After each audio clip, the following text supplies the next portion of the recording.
Attention, please, ladies and gentlemen. You're watching Yes.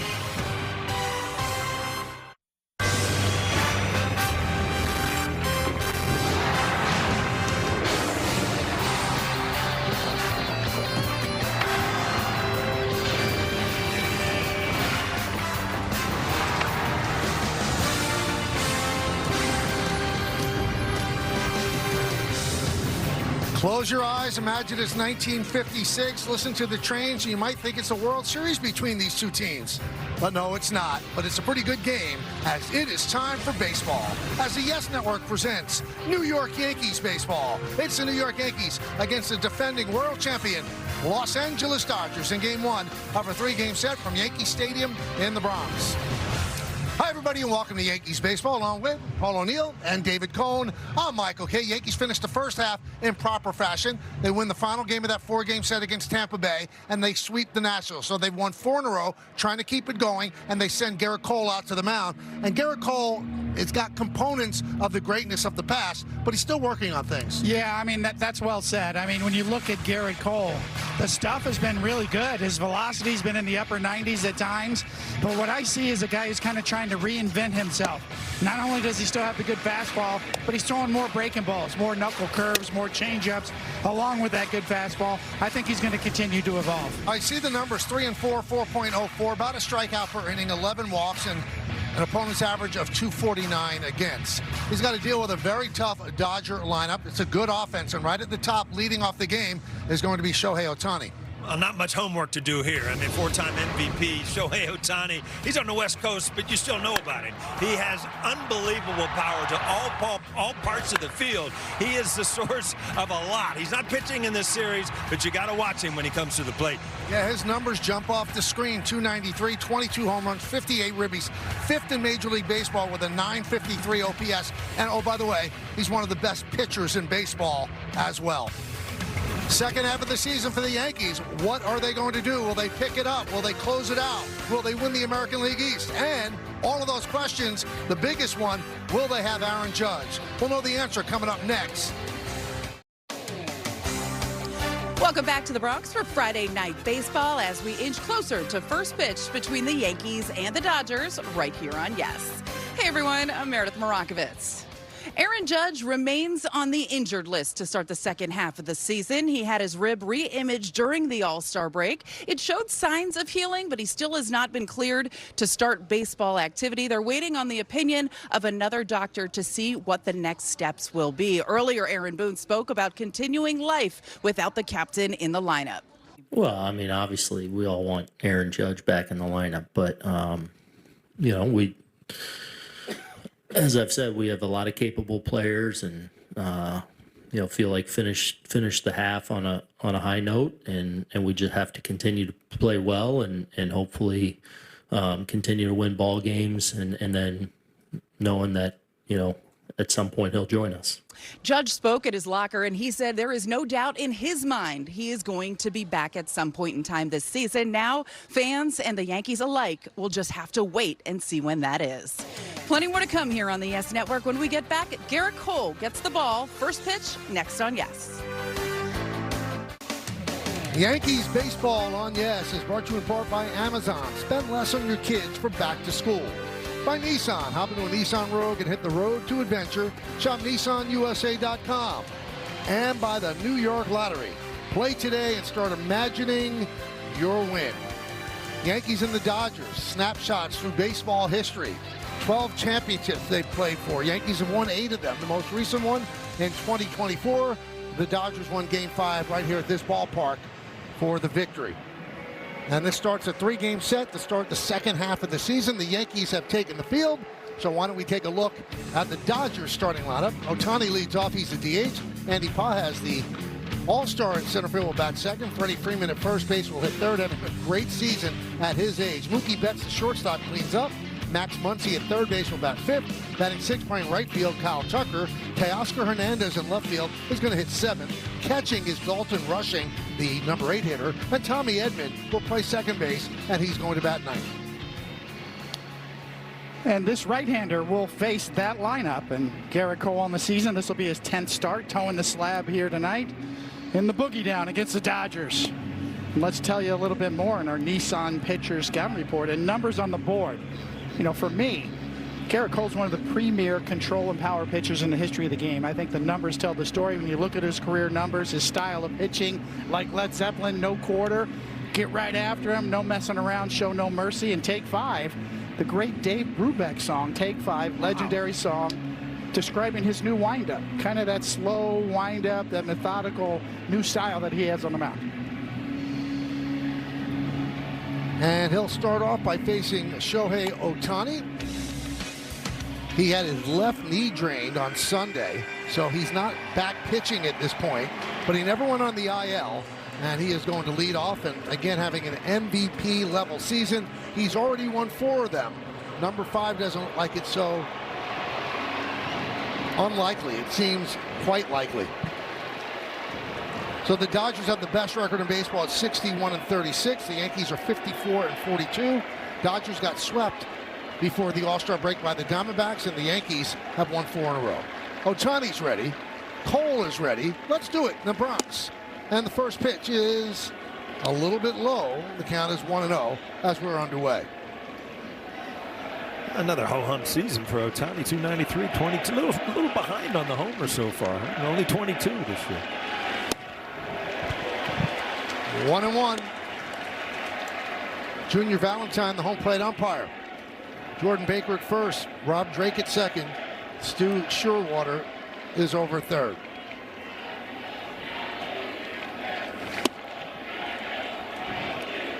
2-1. Those cell phones, those snapshots will be around forever. I mean, quality you know, the old pictures we looked at, they're all ripped up pictures now. There was nothing to them. Wade with that pitch. Good changeup. Count 2-2. Coney, you talked about this before the game. I mean, his ability, especially in a count, that changeup, to have it fading away from a lefty, it really helped him. You know, it's a real change in his style. He's really trying to become a 4-pitch pitcher and using them all already in this game.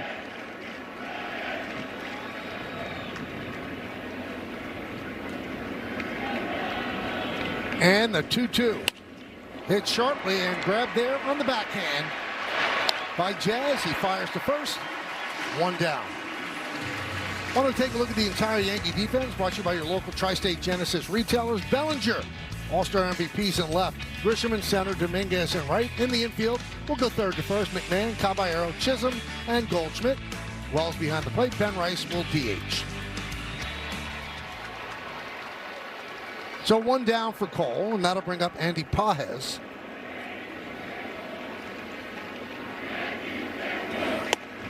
One 1-0.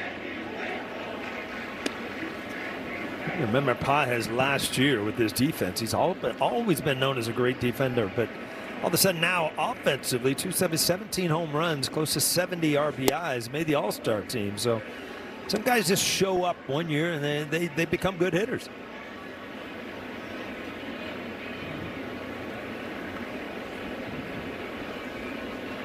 Dodgers have won 2 straight World Series. First team to do that since the Yankees that David and Paul were on. They're trying to make it 3 in a row. No team's done that since that Yankee team. Coney, let's get this out of the way. They need to lose this year. Nobody can go 3 in a row like that. You don't want to see that. You're like Mercury Morris with the Dolphins, right? Exactly. And a strike. Hey, Mercury Morris, he pops champagne every time an undefeated team loses, throws a party. New England took him deep into the year not too long ago.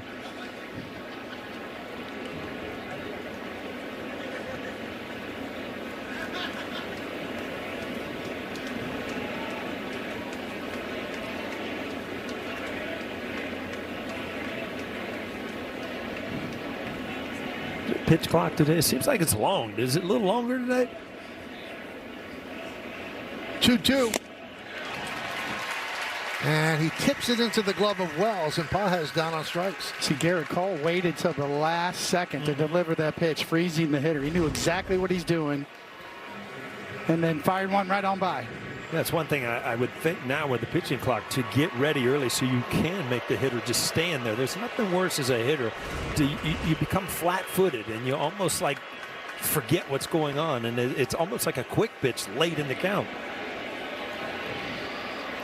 Freddie Freeman takes up and away, 36 years old, having another terrific season.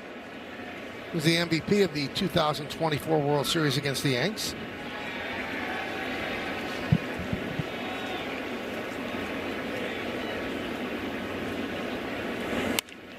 Fouled away. Let's check out what Junior Valentine's all about. The umpire scouting report brought to you by your local Kia dealers. He's considered hitter friendly. 71 calls challenged, 39 overturned, fewer high strikes, fewer outside strikes. Junior in his 7th major league season.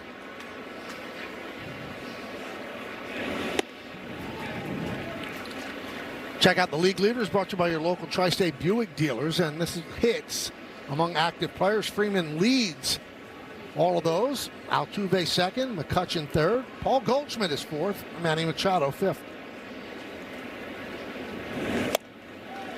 2-2. There's great doubt that with Verlander retiring, there'll ever be another 300-game winner, but there will be 3,000 hit guys. Mm-hmm.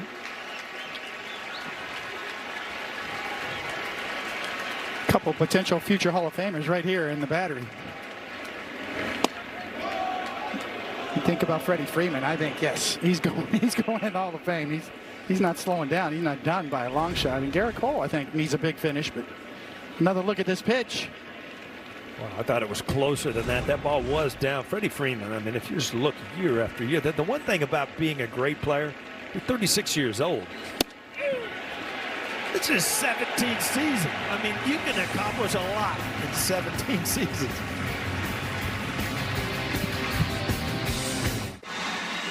All right, so the Dodgers go down in order. Now it's the Yankees' turn.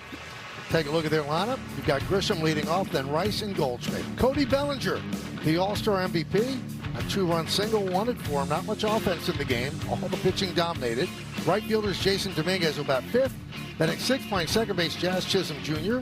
Jose Caballero at short, Ryan McMahon at third. Austin Wells will catch.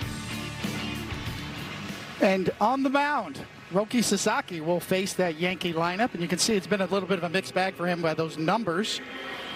And let's tell you a little bit more in our Nissan Pitcher Scout Report. And Smoke on the Water, I had to have my Deep Purple reference. You know what's going on with the Canadian wildfires. But he's got some smoke, too. And you should be dancing. That's in reference to his splitter. He's got a forkball and a splitter, and it was kind of jumping around a little bit. And now he kind of shortened up the grip a little bit and thrown more of a splitter as opposed to a forkball. Mm-hmm. It's been better. So Grisham will start it off, and Sasaki deals. 1-0. Talking about the forkball and the splitter. I mean, the forkball that really digs in there and slips. You have much more control of a hard splitter, right? Absolutely. You don't split it as wide. It's more like a super sinker, like a two-seamer just outside the seams. That's what Roger Craig taught me. Mm-hmm. The great Roger Craig with the Giants, and obviously on back further as a pitcher, but as a coach, he was fantastic. He was kind of the godfather of the split-finger fastball, and that was his theory. I remember that rotation out in San Francisco. You had Geralt, you had Lacoste, Rob. They all threw that split finger. And as a hitter, yeah, it was like new. You weren't used to seeing it.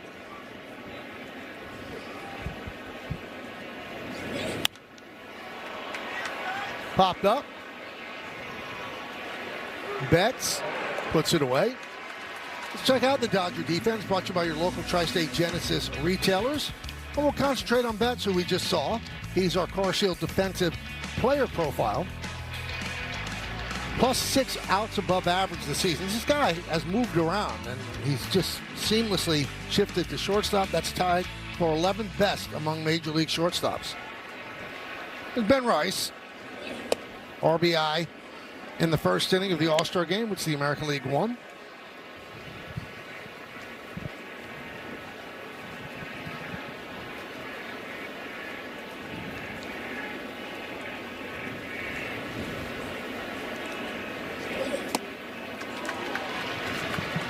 Much was expected of Sasaki when he signed with the Dodgers. He didn't have a really good year, but then in the postseason, he kind of excelled as a closer. helped them win a championship. This year, again, a little bit of this, a little bit of that. He has not been as dominating as his stuff would indicate he should be.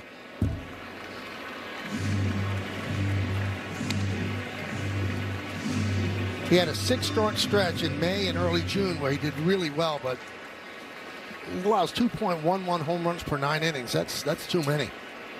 He got away with one to Grisham, too. A slider just hung right over the middle of the plate. Left field, Hernandez puts it away. Take a look at Suzuki's arsenal on StatCast 3D by Google Cloud. We mentioned the smoke on the water. That last fastball he threw to Ben Rice on the inside corner was 101 miles an hour. So I'm talking to Rick Monday, the legendary Dodgers broadcaster and player. He thought, why doesn't he throw his fastball more?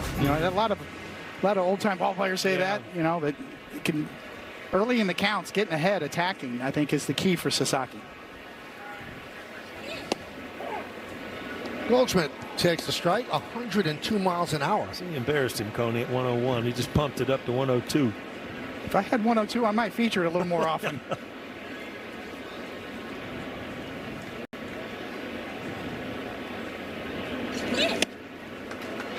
.102. It's weird. We're watching him throw 102, and he doesn't look like he's throwing that hard. Doesn't look like it's going that fast. Sometimes the guy throws 99. It's busting at the plate, but that doesn't. It seems easy. Not easy for the hitter. The 0-2. For years, we talk about how you measure fastballs. And, Paulie and I were playing. They first started throwing radar gun readings on the board. That was a big deal back then. But no two fastballs are the same, to your point, Michael. Now we can measure all those things. The spin rate, the release point, the effectiveness of it. The 1-2. Prime example of that would be Nathan Eovaldi when he was with the Yankees throwing 100, but his fastball got hit a lot because it was down. It was, the spin it didn't have that jump and life to it. The movement profile wasn't great. And a swing and a miss over the slider. The 102 mile an hour pitch, his fastest pitches this season. Yankees go down in order.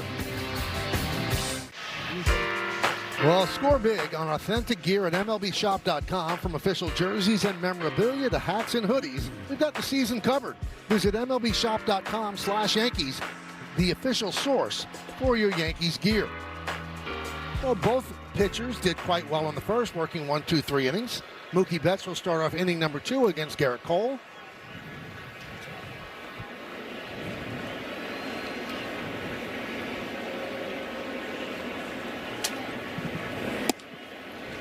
The pitch outside.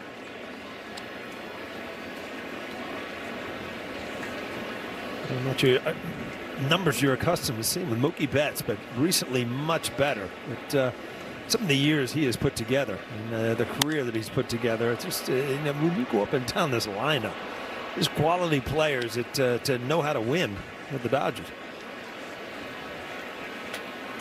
You can see there the last 25 games starting to pick it up with the bat too. A slow start offensively.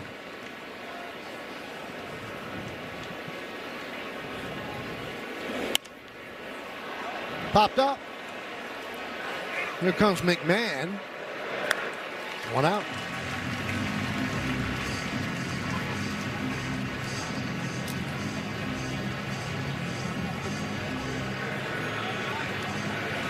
So here's Max Muncy.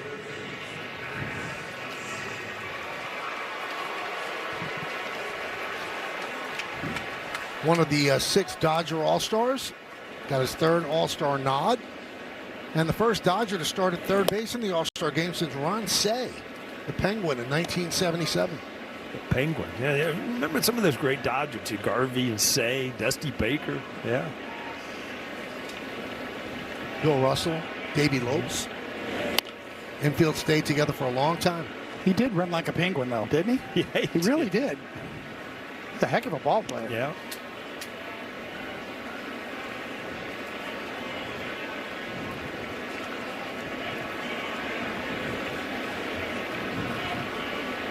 The 1-1. Popped up again. Once again, McMahon drifts back.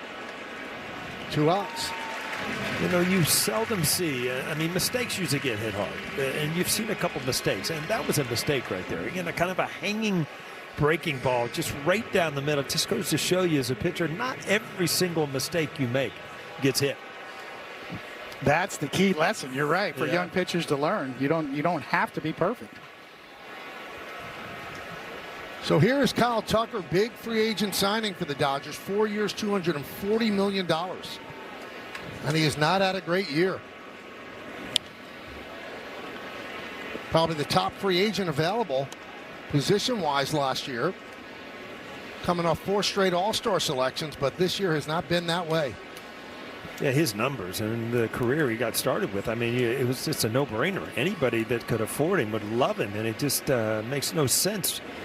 Kind of the way he got off, and he has kind of a weird swing, kind of a he gets out in front, but it's kind of stiff-armed. It's not like he doesn't release the bat or something. Like an arm bridge, right? Mm-hmm.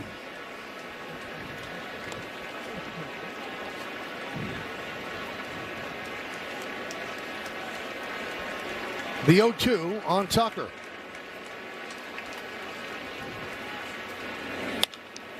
And now on his line, past the diving Caballero, base hit for Kyle Tucker. Oh, that's a changeup, but that changeup up in the strike zone, that's what can happen against a lefty. That ball comes right back at you. Yeah, on an 0-2 pitch, you really want to make sure that that ball's down. Throw it on top of home plate. Get it down in the dirt. Because if you leave it up, you give him a chance to do that. Here is Teoscar Hernandez.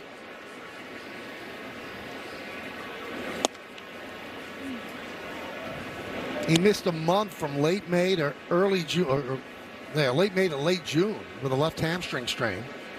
And in 12 games since he's been back, hitting .098.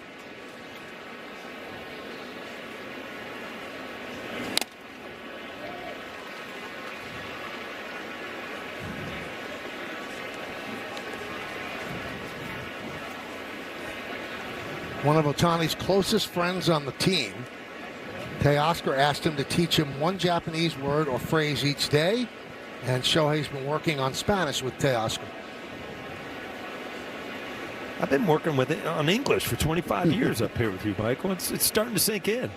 I'm a bad teacher. I got 25 new words. I learned one a year from you. 1-1. Line, it's a base hit. Bellinger will get it in. So back-to-back 2-out singles. Start to worry you as a pitcher, Coney. If you get hit with a couple fastballs, you're all right, maybe I'll do something different. But, Tucker, changeup, and now you get a fastball turn, and now you're thinking, what do I go to now? Teoscar's always been ready for dead red. Mm-hmm. That wasn't that bad a pitch. It was on the inside corner, but Teoscar can do that. I'd want that 0-2 changeup back. Yeah. To the guy on second base. Here is Dalton Rushing, filling in nicely for the injured Will Smith. He's out with neck inflammation since June 5th.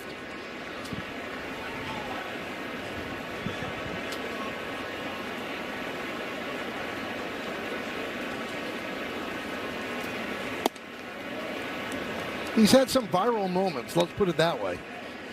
Cross up with Ohtani, and Rushing showed him up. And then again, when Ohtani did an ABS challenge that he disagreed with, but Ohtani won it.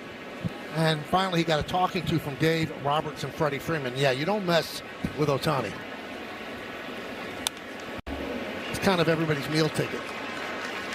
Well, Rushing's got a lot of talent.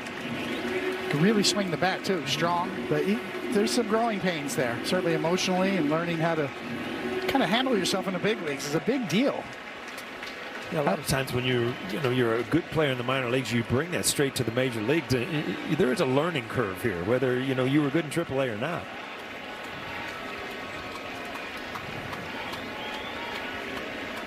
The 1-2. That's a great point, Paul, because everybody on the field was an all-star in Little League, was an all-star all the way up the ladder, best player in college. Yeah. But you get to the big leagues, it's different.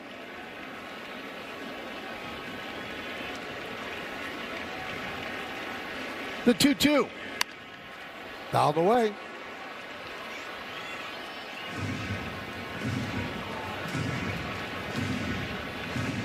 Rushing this year also accused the Rockies of cheating, insulted Miguel Amaya of the Cubs, called out on an illegal slide against the Pirates, and he's gotten into an altercation with umpire Clint Bondrak over a timeout.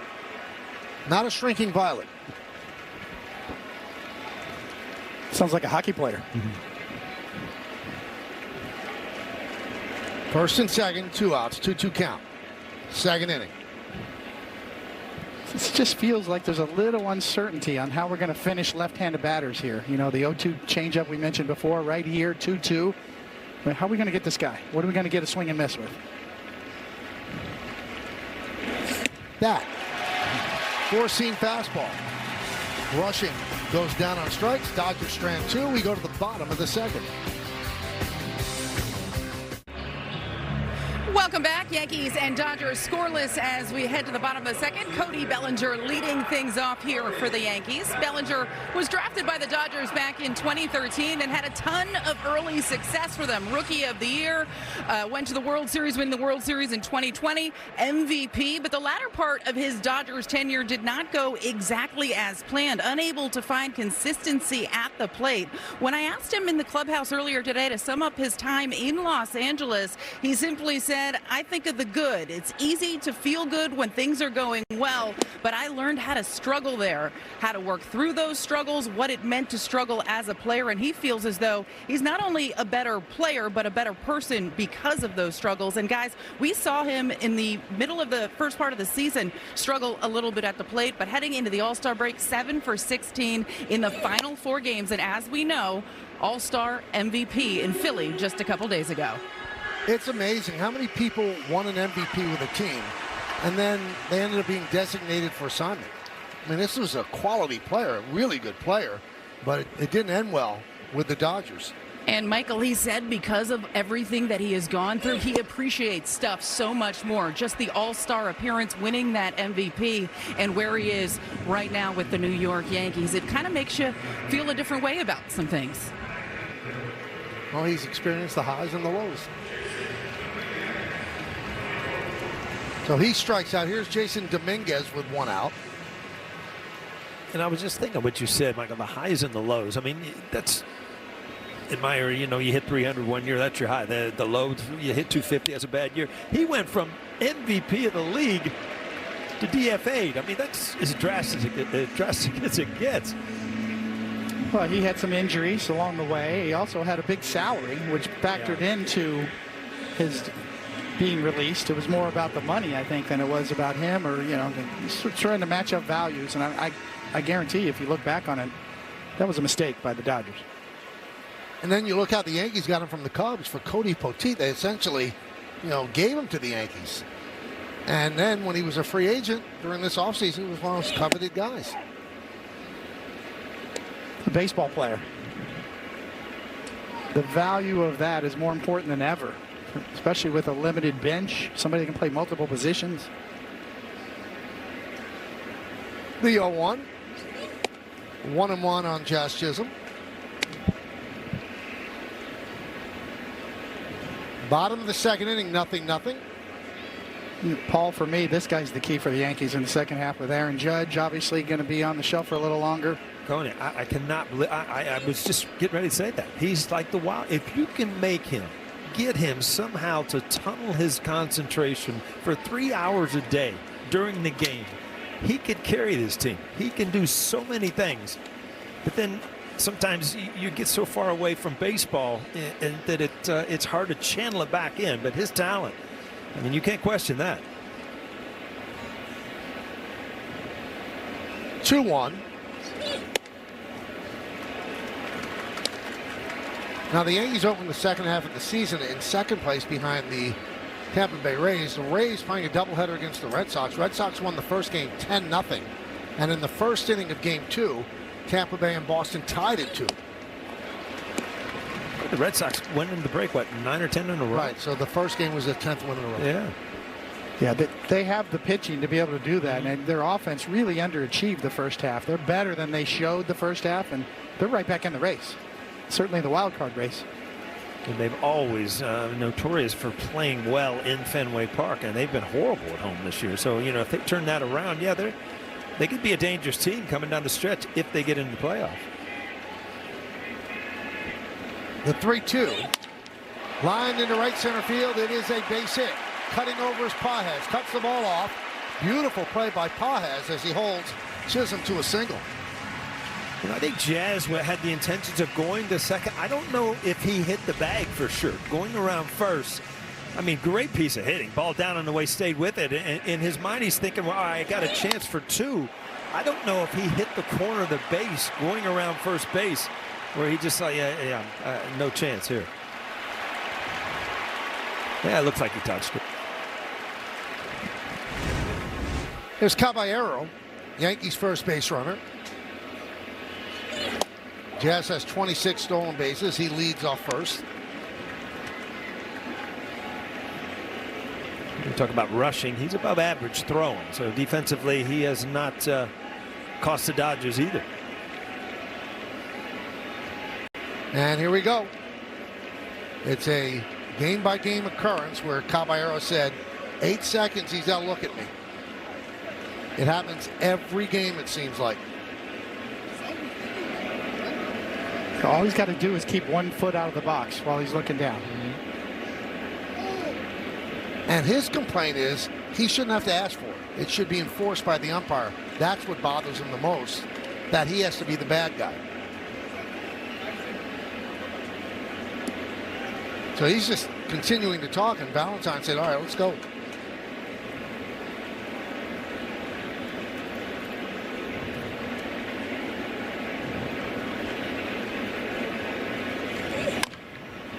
Grounded foul. Yeah, and it's no small thing either in terms of the strategy, especially with Jazz Chisholm on first, for Caballero to take his time and not look up until almost the 8-second part.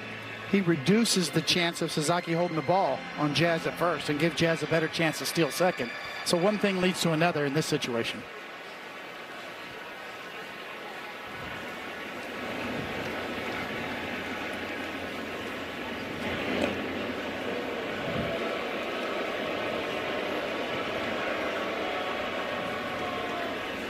Very consistent. Waiting. 12, 11, 10, 9, now 8. Right there, he looks up. At the exact 8-second point. Scoops that one foul into the camera well. I think Valentine's had enough too.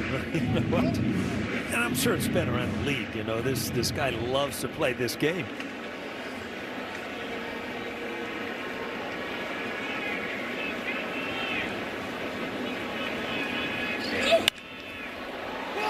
Shallow center field. Edman reaches up to make the play, and that'll do it. Yankees strand 1. We're going to the 3rd. Nothing. The Yankees baseball on Yes is brought to you in part by Toyota, the official hybrid vehicles of the Yankees, and by Delta, the official airline of the New York Yankees. Delta, keep climbing. Lovely day here in New York City. Lights are on, but the sun's still shining. And Tommy Edman leads off against Garrett Cole to start the 3rd, and there's a strike.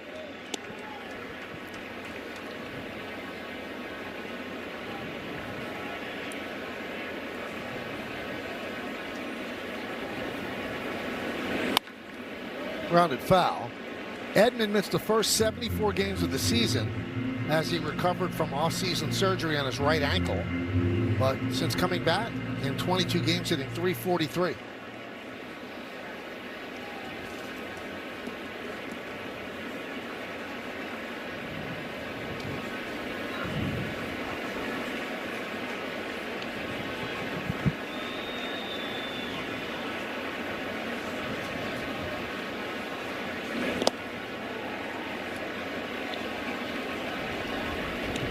Between innings, a long conversation. I wouldn't say terrifically animated, but certainly not dull, between the home plate umpire, Junior Valentine, and that guy, Aaron Boone. Again, every time there's some kind of situation with Caballero, Boone tries to get the advantage as Tommy Edman is punched out. for the first out. Now, Coney, earlier in the game, you said you almost have to just bounce that changeup. And what it did, he did bounce it, but it set up that fastball. The next one, you get just a take on the fastball down and in. Exactly. Sequencing the pitches. Here's Ohtani.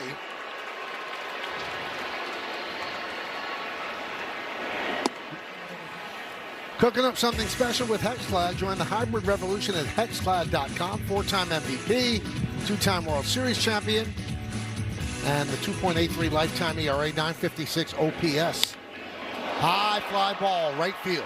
Dominguez back. He's on the track. He's in front of the wall, and he makes the play, using up all the real estate he had available. Well, most people, you think, on a little fly ball. I mean, he definitely just missed this ball. Just got under it, and it still went to the base of the wall. When you see a fly ball go by the W.B. Mason sign and it stays in the ballpark, you don't see that too often. I'm very impressed, though. Dominguez didn't go through the wall, Michael. He got to it, found the ball, and got it. There's Andy Pages. Now, Cody, you look back at your career, there was great hitters that you knew could take you out of the yard. But in Ohtani's case, is what I'm getting at, is he strikes out a lot, too, if you make great pitches. Well, just for sake here, let me bump my head a little bit just to find out where I am.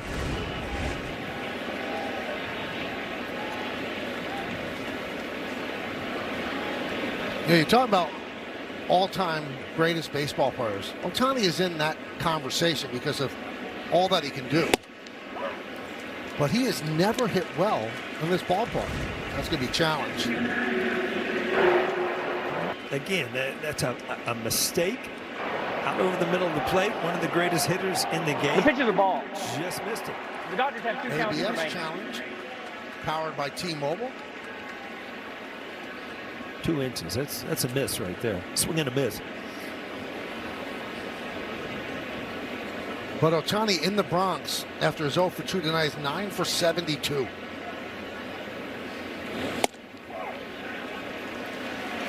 That pitch missed by 2 inches? Yeah.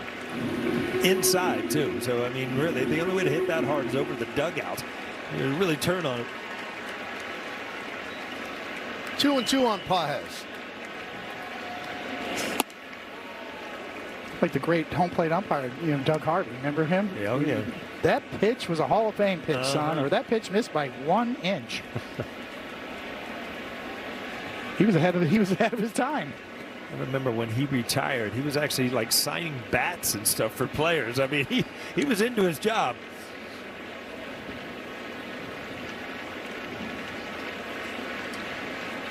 Drone giving us some great pictures on this Friday evening.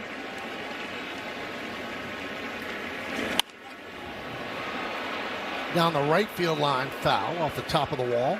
You know, it was an eerie thing the other day when I landed. You know, you had that haze and the smoke. The drone probably, those pictures couldn't even see. Today it's kind of clear and kind of blew out of here.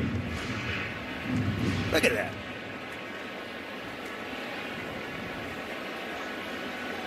Got a big game feel, right? Got the drone working. Got these shots. Fantastic. I can always tell, Coney, when the Dodgers, the Red Sox are in town, that you know, the people on the field, the base hit to left field.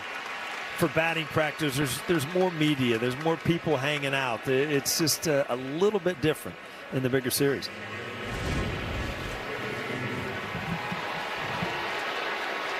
Well, 4-seam fastball. What are you going to do? You challenge him and ground balls what you want. Tried to get it in there and kind of yanked it over the middle. Just held on to it over the middle a bit.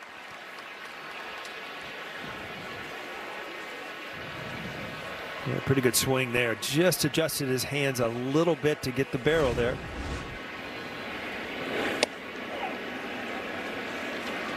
There's a strike.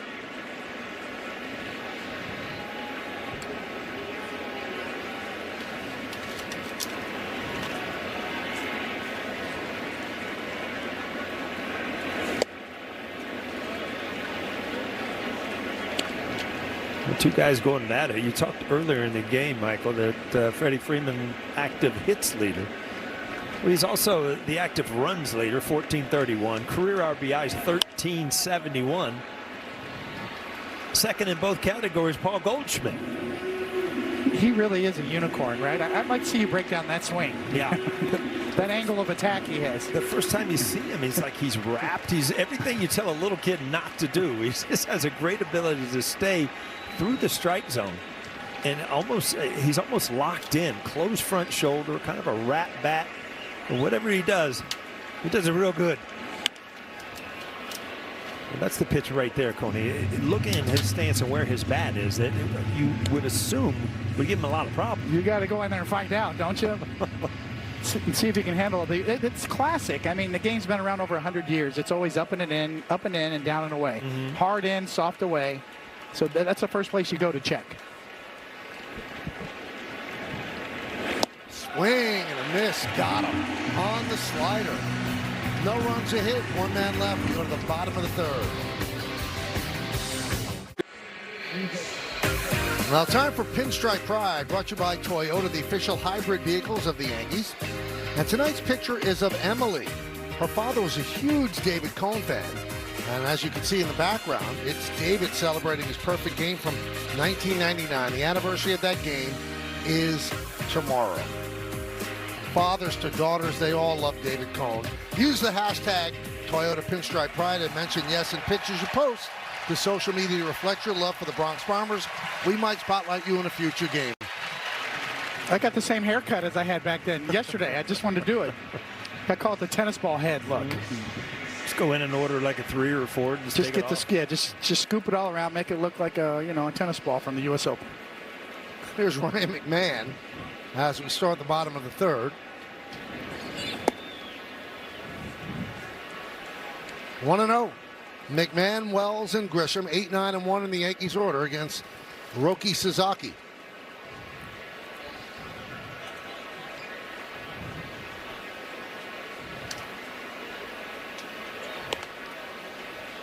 It's another guy that's swinging a bat better, huh? Lately, McMahon. Yeah, you talk about a mental challenge. The way he got off to start the year, it's just like this is, it just mentally you've got to stay tough. And he has turned it around. 2-1. 2-0 pitch. Think you're going to get a heater? You don't. You get the slider.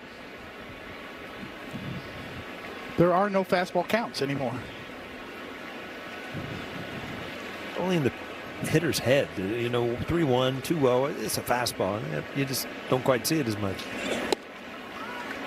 3-1 on McMahon.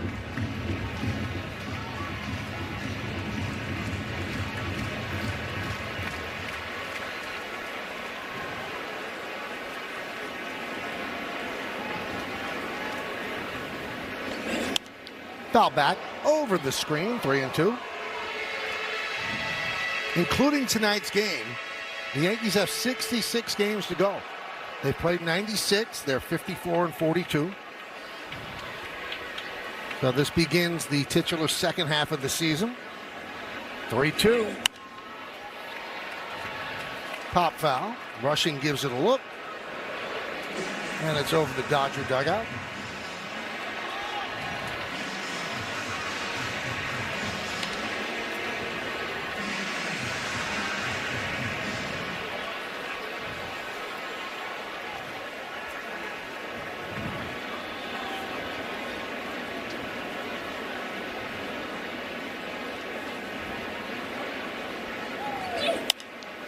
Serve down the left field line, giving Chase Hernandez. He's not going to get there. It's a fair ball. And it bounces into the seats. A double for McMahon. Well, it's about covering the plate, Coney. And if they make a mistake, you can take it the other way. But this is a backup breaking ball trying to hit the outside corner. Just stayed out there off the end of the bat. And if you don't cover that pitch away, and you end up rolling over, and it's an easy ground ball, even on a mistake.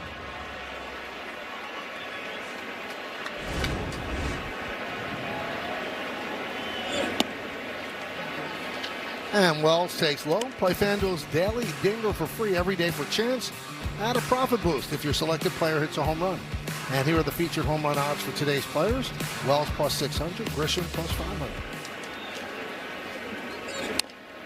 So Wells has changed the look a little bit from the Clean shaven to full beard, now full goat.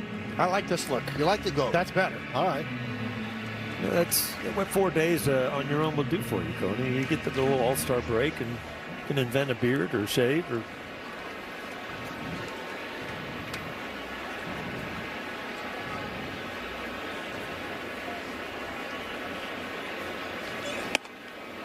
One and two. 2 home runs, 3 RBIs in the past 4 games. He's trying to get something started. Yeah, this is a really important week for him to get off to a decent start to the second half. That's your whole thing when you go home and you get the all-star break. You start thinking the second half. Well, if you get off to a bad start in the second half, then the first half just starts going through your mind time and time again.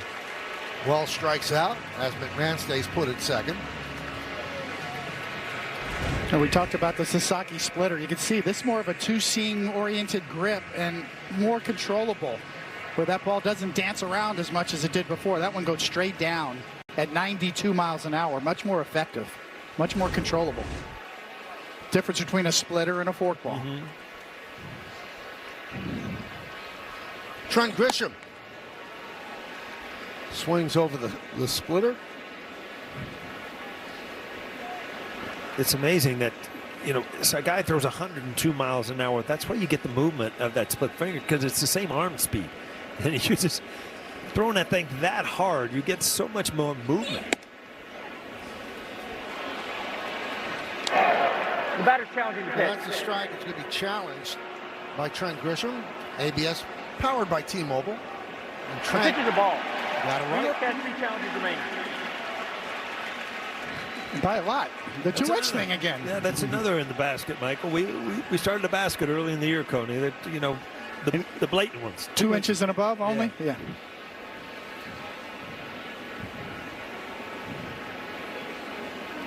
One. 1 and 2. How do you hit that ball? Do you have to pick up the spin? Or? I mean, you do pick up the spin, but that's why it's so tough. It's because it's the arm speed, and you're gauging it as a fastball. I mean, how do you hit that when you take it? Yeah, especially because it looked like it was right down the middle. Those ones that are right over the heart of the plate and then go down are the hardest ones. They're not in or out. They're right. They look like a cookie right down the middle.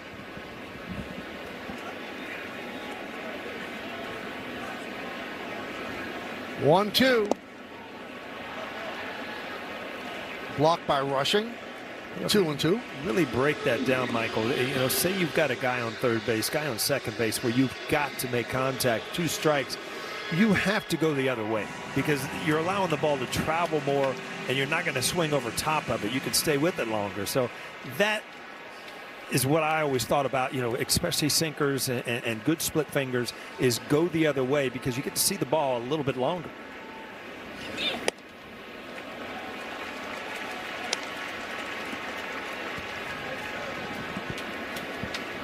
So 3 and 2 on Grisham. Rice on deck.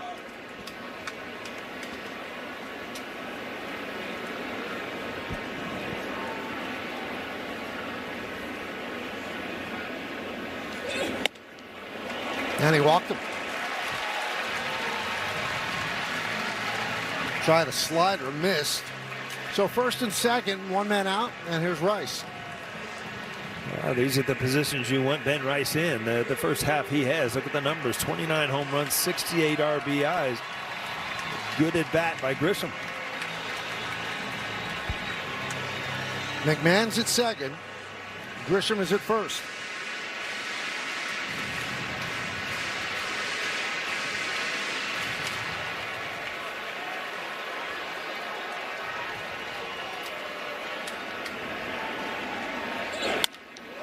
This could be 2.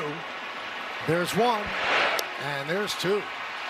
A 4-6-3 double play. Yankee strand 1 will go to the 4th. It's time now for pitching decisions presented by Sage. Yeah, Garrett Cole's looked very good up and in. And then can paint. Gets a little help from the friend behind the plate. That slider down and in. Nasty.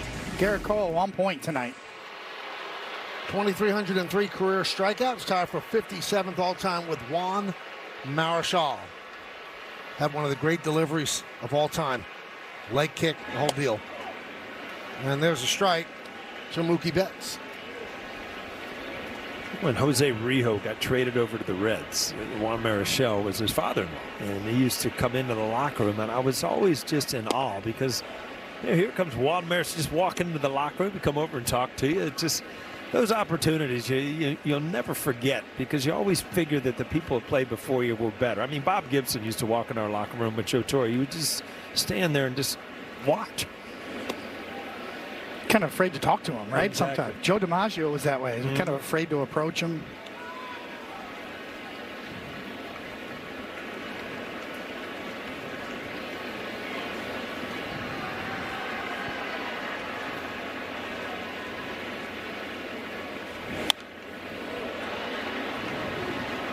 And Joe DiMaggio changed from year to year. Like sometimes he didn't want any part of signing. Then there was one year that the players were online in the locker room because he was in the mood and he was signing baseballs for everybody. I think that was a year, I think Boomer threw like 5 dozen balls his way or something. One of the years he wasn't in the mood, I remember Wade Boggs coming up to him in the dugout with a ball before Old Timers Day. And Joe just held his hand up. Don't. And Wade had to turn around and walk away. Boggs just kept walking like he was going to play catch out in the outfield. Grounder, McMahon. And he gets Betts. One down.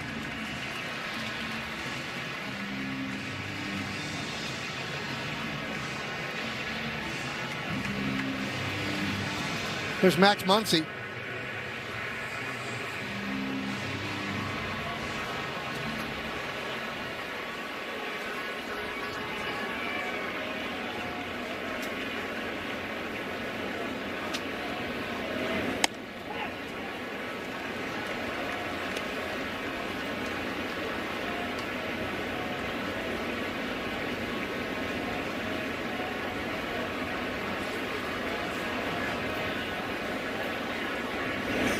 Now, the A's have a third baseman by the name of Max Muncy. And the amazing thing is they were born on the same day, August 25th. This Max Muncy was born in 1990. The A's Max Muncy was in 2002.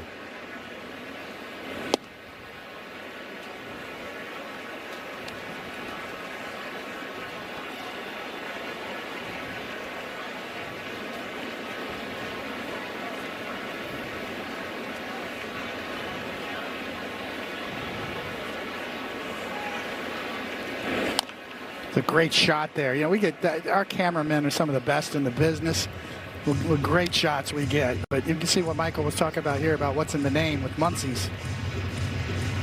Yeah, they were hitting in the same position when they played against each other this year, too, I remember reading.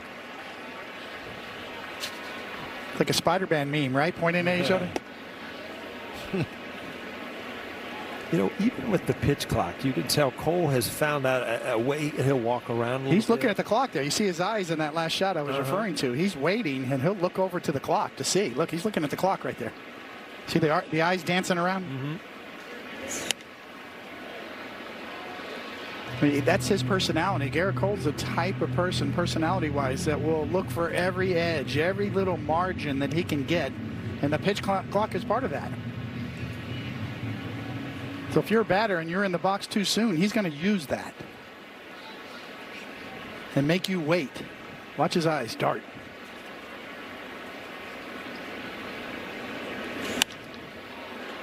Popped up, left field, shallow. Bellinger coming on. 2 outs. That's the kind of guy Garrett Cole is. He's if there's any little piece of information anywhere in the world, he's going to turn over that rock and find it. I remember we were talking about him not throwing his cutter. Well, a couple years ago before the surgery, I was saying, you know, you're throwing a lot of cutters up in the strike zone. And 10 minutes later, he was still telling me why. I mean, you're right. He breaks everything down. He knew exactly what he was doing.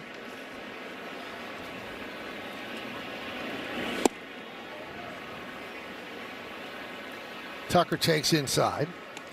Tucker, first base runner of the game. He singled with 2 outs in the second.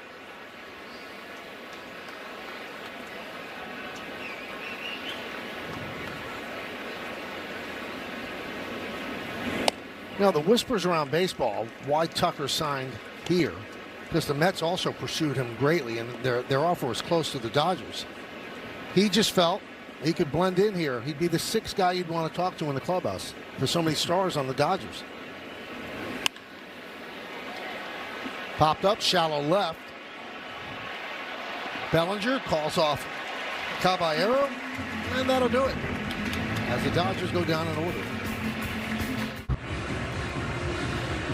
Welcome back. It's time for the injury report, brought to you by Montefiore, the official hospital of the New York Yankees. Max Fried has started his rehab assignment tonight with the Rail Riders. He went 3 innings, allowing 2 runs on 5 hits in that one. He allowed a home run, walked 0 batters, struck out 3 through 52 pitches in that one, 32 for strikes. Aaron Boone saying he's going to get at least one more rehab start before they have a conversation and decide whether or not he is ready to rejoin this rotation. But guys, getting Fried back, what a boost that would be. Also noteworthy, Carlos Rodon threw about 10 pitches off the mound today. Not an official bullpen, but he is close to that step in his rehab process. Michael? Thank you, Meredith. The key number there is the 52 pitches. Next time out, maybe you throw 65. And then you decide, do you want them to throw 75 up here or one more start down there? As long as there's no pain, they're happy. Yeah, 52 pitches, you're right, Michael. That is the key number for Max Fried, that he got through 3 innings, 52 pitches, feels good tomorrow, all good.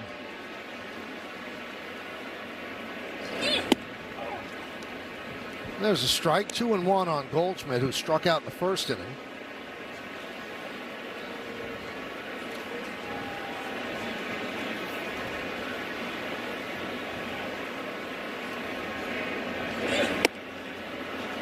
Three and one on the Yankee first baseman. Cody Bellinger's on deck.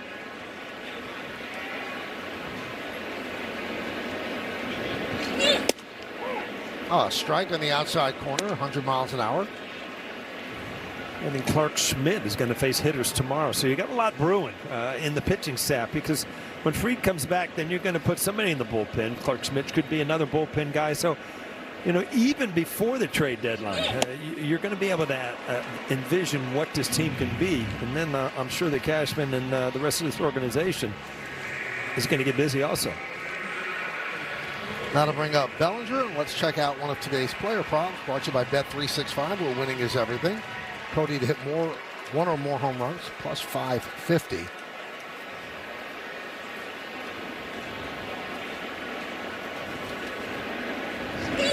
So much intrigue with the approaching trade deadline, which is August 3rd, 6 p.m. on August 3rd. And, so many teams are within striking distance of a wild card. Who's going to sell? Who's going to buy? Who's going to be available? Who's willing to pick up contracts? And a further complication thrown into this year, nobody knows what the rules are going to be next year. So you're kind of flying blind in that way. You take a big money back with a couple of years. If you have to get under a cap, which the players insist won't happen. But it's certainly being discussed. The great points across the board. I mean, who's the seller now? All of a sudden, Aroldis Chapman might not be available, right? So the Yankees don't have to apologize to him. Is that how that goes?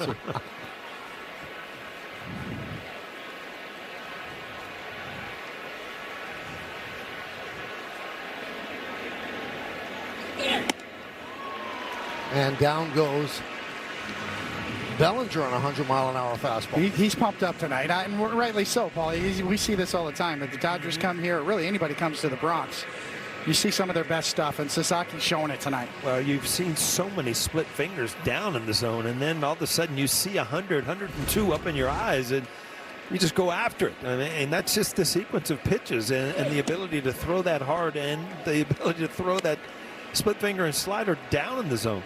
5 strikeouts and 1 walk for rookie Sasaki.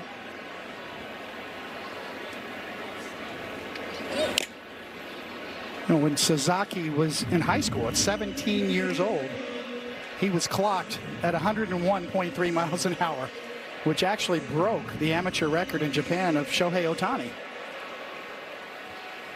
He was a national celebrity before he even threw a professional pitch.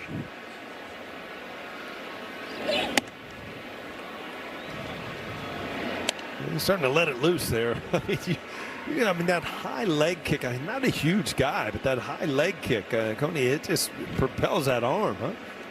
He's got some arm speed.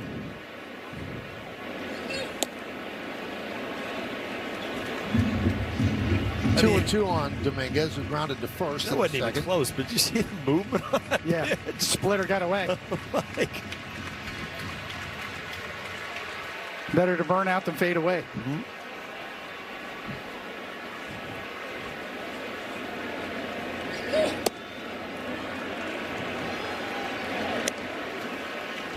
Count is full on Dominguez. 2 outs, nobody on. Bottom of the fourth, nothing.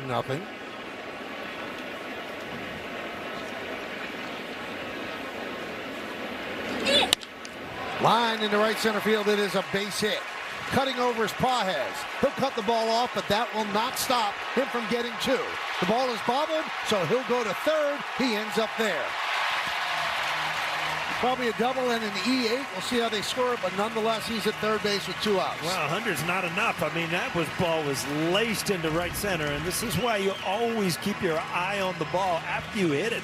A little bobble in right field, and then he took off from second to get to third. Pages, we talked about his defense, but in the transition just got rid of it, or got loose of it.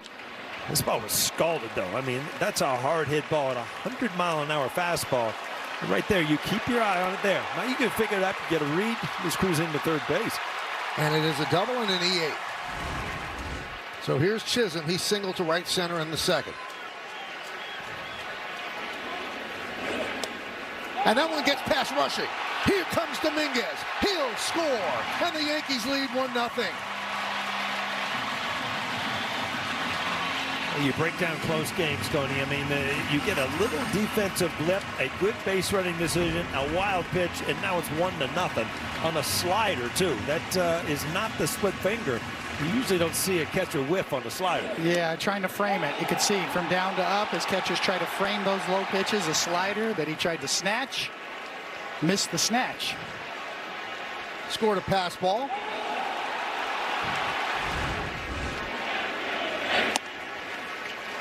The only one quicker than Dominguez coming home from third was Rosario from the outfield side of the dugout, sprinting all the way to the first base side, or the home plate side of the dugout, to congratulate Dominguez. He was about as fast as Jason was. Popped up. Muncy didn't see it. Now he locates it, and he'll run it down for the final out. 1 run, 1 hit, 1 error. Yankees Baseball on Yes is brought to you in part by Charles Tyrrell, making it easy for men to dress well. Visit ctshirts.com. By your local Tri-State Genesis retailers. Learn more at genesis.com. And by Sage, proud accounting software provider of the New York Yankees. L.A., New York. A couple trailblazers right there, the last 2 guys. For sure. And there's a strike to Teoscar Hernandez as the Yankees get a run. I knew the slideshow was going to be good tonight, Michael. L.A., New York, there's always been competition. Don't care what aspect of life. I've always thought, I mean, first of all, you can't really write the history of baseball of the Yankees and the Dodgers, such important parts of the game. But how the fans of Brooklyn had a feel when their team just picked up and went to L.A. and Giant fans as well. Just unbelievable. It's not like, you know, the New York Giants and New York Jets going from New York to Jersey. I mean, 3,000 miles away back then. There was no internet. You didn't know what was happening. In the middle of the night, too, right? In the middle of the night. Packed up the truck so nobody would notice. Snuck out of town. Lined on 1 hop now, 2 hops by Jazz, and he retires Teoscar. 1 away.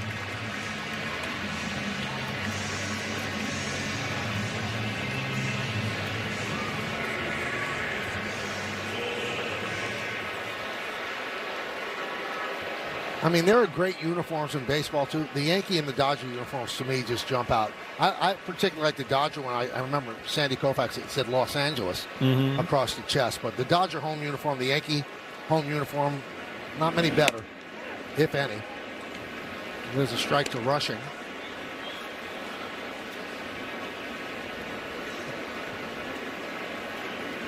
I like the Giants too, really. If you think about the three New York teams at one point, all three great units. Those Giants ones at home, kind of that off-white look.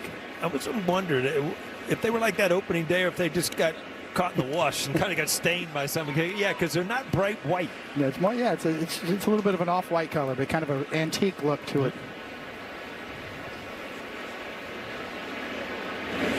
And those colors fused together for the Brooklyn Dodgers and the New York Giants. They form the color scheme for the New York Mets. You learn something new every day, Mike. I had no clue. Huh?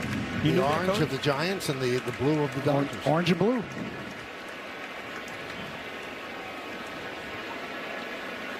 One-two. Fouled away. Now, if Rushing made the mistake while you were on the mound, would you say anything to him? No, I mean, physical errors are part of the game. Now, mentally, if you're not into it or you're making mental mistakes, and that's grounds for a wake-up call of some sort. Physical errors, that's part of the game. 1-2. Strike three. Rushing down looking. That's the sixth strikeout for Garrett Cole. The sixth Yankee strikeout brought to you by your local Tri-State Audi dealers. Another look at the knees. Maybe.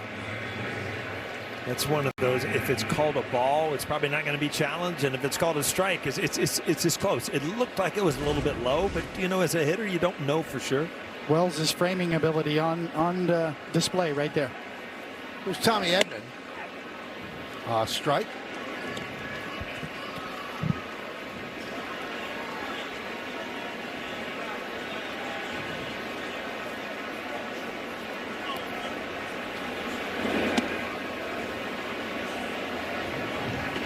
One and one.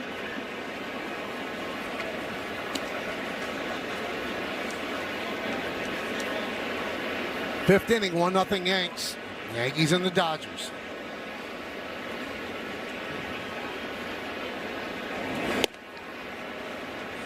Two and one. Dodgers, good offense, we mentioned. They score 5.22 runs per game. That's third in Major League Baseball. Well, there's a reason that the Dodgers are as dominant as they are in baseball. I mean, they catch the ball, they have the best pitching, and they score a lot of runs. So when you do all those things, you're in good shape. Allowing the fewest runs per game, 3.7, fewest errors, 35. On base percentage they lead, and they just do everything right to this point.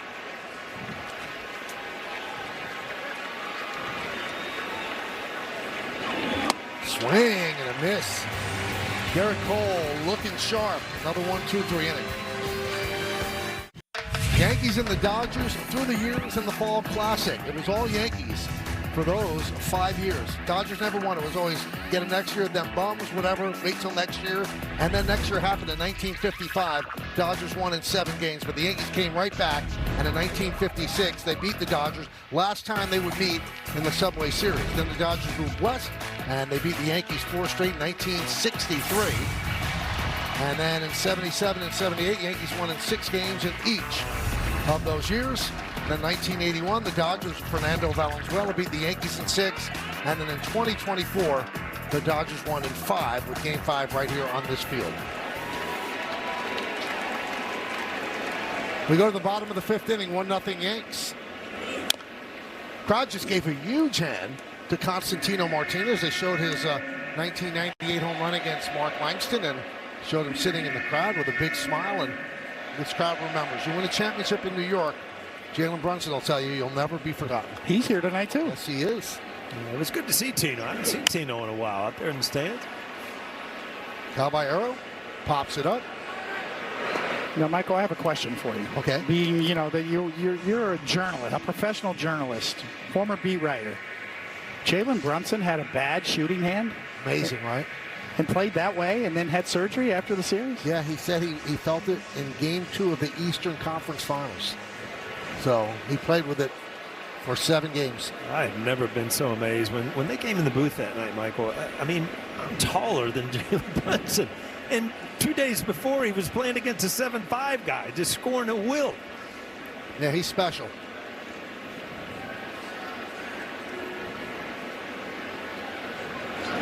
Well, he has had a run, though. He was at the ESPYs. The Knicks won everything. He was at Fanatics Fest. He's at Yankee Stadium tonight. He's been at conferences and things like that. Might as well take advantage of it. He's king of the city right now, right? Yes, he is. Let me tell you something. That key to the city you get, it opens up some doors. Yeah, it does. I tried it. It works. Put it in your wallet. There he is. Now, that Yankee hat he's wearing, on the right side of it, it says Knicks in 5. Which is kind of a rallying cry for New Yorkers now. They just yell Knicks in 5. And he sees himself on TV. I was at the Garden last night, Michael. I actually went to a concert. Saw Bon Jovi. And the only thing I could think about as the crowd was going, crazy for songs, and I was looking up into the rafters, seeing the jerseys, is what it was like when the Knicks won in the Garden this year. You just can't even fathom how loud it was. Grounded to first. Freeman's there. Well, Paul, I've had the opportunity to cover this team for 40 years and see the championships, and my son and I were in Game 4 when the Knicks came back from 29 down. It was unbelievable. The sound was unbelievable. After the game was over, no one left. Nobody wanted to leave. They just wanted to soak it all in. It was just a great New York moment. And, you were just talking about Tino, and you made that call, the grand slam off of Langston. And this noise, those are memories that last 5 seconds that you'll never lose the rest of your life. Even Larry David didn't know how to act. Didn't know what to do.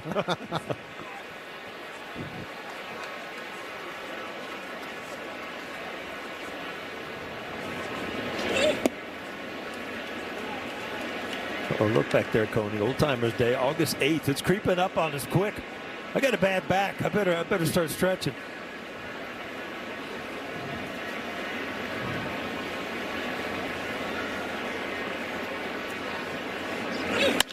That one is ripped into right center field on the run. Pages. And did he make the play? Yes, he did. Quite a play by Pages. Appreciated by Sasaki. And they take an extra base hit away from Austin Wells. Austin Wells struggling all year. Has to be thinking, really? Really? You had to catch that? Sasaki likes it. We're going to the 6th. Lorenz with your Audi update. Racing Red Sox tonight, bottom of the 3rd with the game tied at 3. Wilyer Abreu crushes one to right center. It's his 2nd home run of the game as Boston leads at 4-3 over the Rays. Boston with a win. Be their 11th straight victory. They haven't done that since 2016. Let's get it back to the guys at the stadium. Thank you, Bob. We go around the majors. Yordan Alvarez, he's going to be the MVP conversation. You see his numbers. Jacob Mizorowski has some arm fatigue, didn't pitch in the All-Star game, but boy, look at those numbers. And Mason Miller, he put on a show for the 2 batters he faced in the All-Star game as well. His name's going around in the rumor mill, huh? They'll be waiting in line for him. Yeah, he'll have a lot of people calling the Padres for him.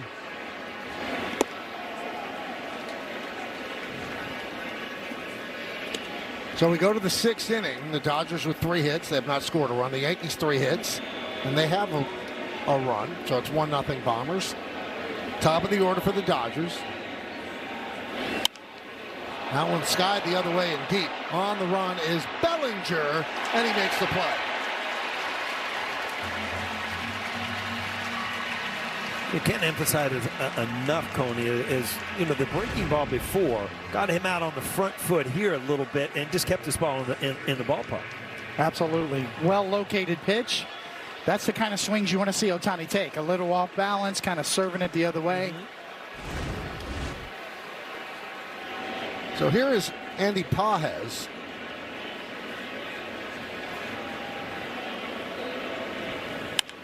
That one is driven out to left center field.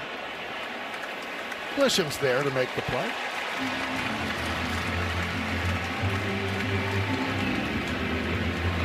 Start getting greedy here now. Hey, wait, I can get a 1, 2, 3 here. Look at my pitch count. Maybe I can get back out there in the 7th for Garrett Cole. Easier said than done with this guy in the box. No one warming. So Freeman has struck out twice, but he is 9 for 28 lifetime against Garrett Cole, the guy between the facade. 1-0. Good performance for the Yankee veteran. 7 strikeouts, no walks. But that's sort of the classic Garrett Cole line. You know, I said earlier in our scouting report for Garrett Cole that he's got the base for a Hall of Fame career right now. He needs a big finish to his career, but his career has been sort of symbolized by power and no walks. And that today, 7 strikeouts, no walks. That's been him his whole career. Bat goes flying on a swing and a miss. Wow. It's an impressive toss there, Conan. It went in there past the first section of seats. That's some extension here, right? Yeah.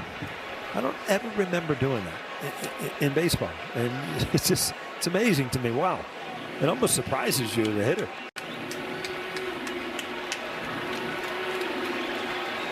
That's his wife. Oh, my goodness. Chelsea Freeman.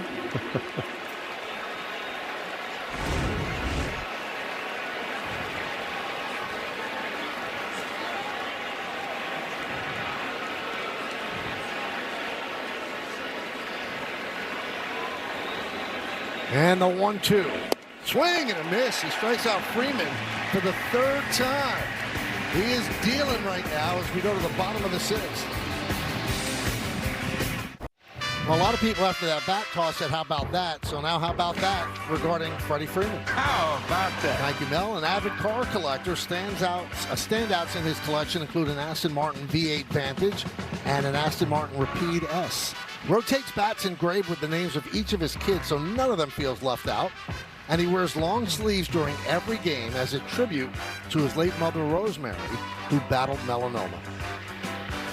Very well respected and very well liked in baseball. Bottom of the 6th inning, Montefiore Einstein, 1-0 Yankees as Freeman has struck out 3 times against Cole, who had an 8-pitch 1-2-3 inning in the 6th. Yankees could use some more runs. Top of the order, Grisham, Rice, and Goldschmidt against Suzuki, who has pitched well as well. In fact, Suzuki's run unearned because of the error by Pages. That's a strike. It's going to be challenged by Grisham. Powered by T-Mobile. A four-seamer, but it looked like it got back to the inside corner, and it did. It had a little movement back towards the corner.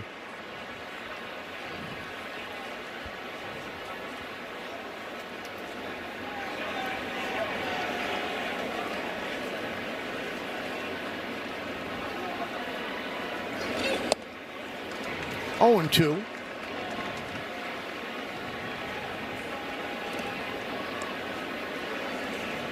Ben Rice on deck.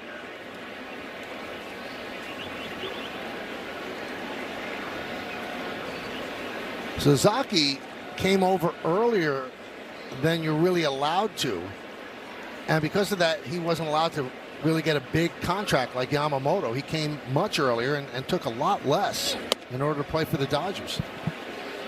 And he's got to hope that when he becomes a free agent, then he could recoup some of that. But yeah, he made the decision he wanted to pitch here.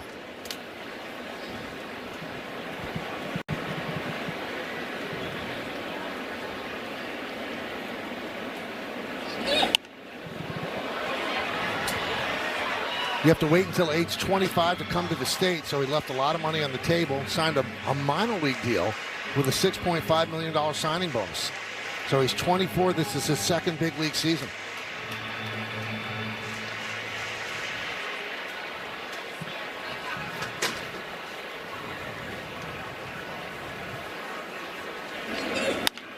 Grounded, first base, Freeman to Suzuki. One away. Take a look at the Optimum 5, or famously fast replay. Well, he's been tough. There's no doubt about it. 102 on the fastball and a good split finger, up and in, down and away, up in the strike zone with the four-seamer. Should be 0-0, but the Yankees scrapped one with an unearned run. There's Ben Rice 0 for 2.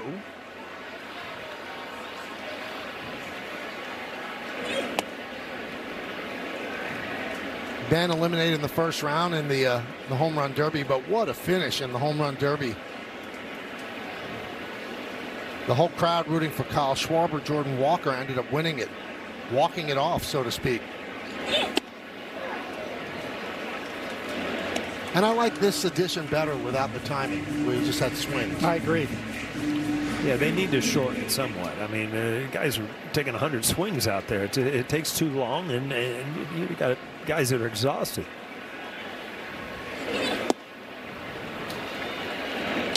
But you'd have to say it was a win for Rice. If your dad's pitching to you on that big stage and he pitched to you when you were a little kid, that's a win. And to get a hit your first time up during the real game.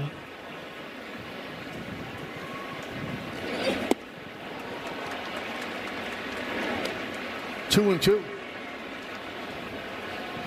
Well, Cody, you went over that kind of odd numbers that Sasaki has. He hadn't been throwing the ball like this year, or he wouldn't have a 5 ERA. But he came ready to pitch tonight in the Bronx.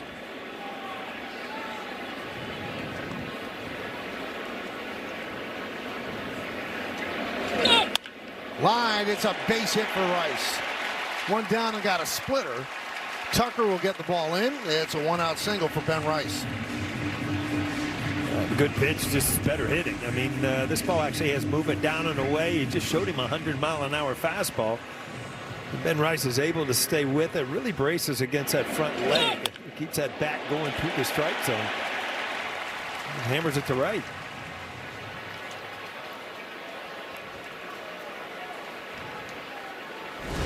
There's Paul Goldschmidt.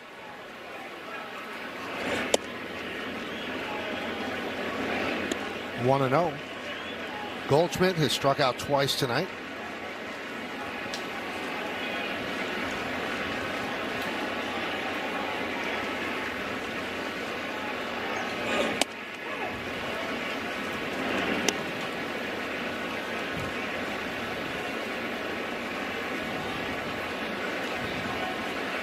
Starting to do some stretching out in the bullpen for the Dodgers.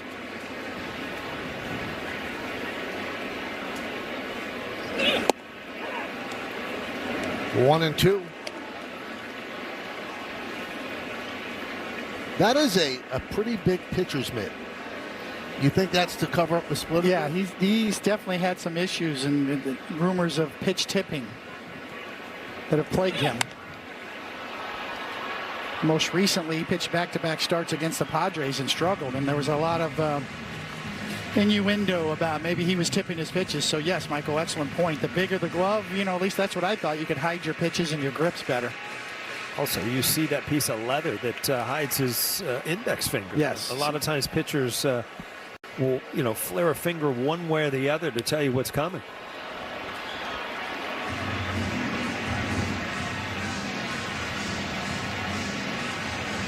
Even more important nowadays. I think every team, especially you think of the Dodgers, they probably got about 20 guys that just are dedicated to that. Pitch tipping. What's he doing there? Did he tip his glove? Did he move his glove? Is he holding it different?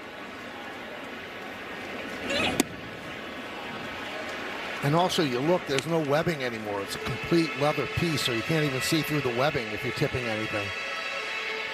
I mean, pitching's all about mystery, right? And if you take the mystery out of it and the hitter knows what's coming, it changes the equation a little bit. 2-2. Serve to right field. Tucker back. Makes the play. Then Rice heads back to first as Tucker threw behind him.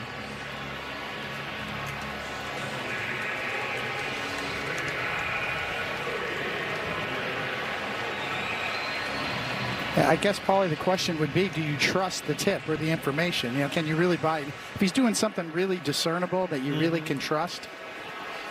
But I see you as the kind of guy that didn't trust it right away. I really didn't. I mean, the first time I got tipped on a pitch, supposedly, was Dwight Gooden was tipping his changeup, and Larkin hit a home run off of him. They cross played. He said, "This is what he's doing it." And I looked, I saw it. All right, it's a changeup, and he about hit me in the chin with a fastball. I said, "You know what? I can't play this game." But Don't want it? No, thank you.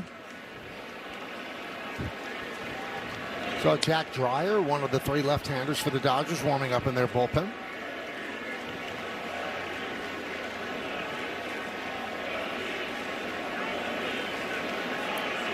There's Dave Roberts. His Dodger tenure is going to send him to the Hall of Fame. He was quickest to 1,000 wins as a manager, right? I think he's got his 1,000th win, last week? And he's won 3 World Series.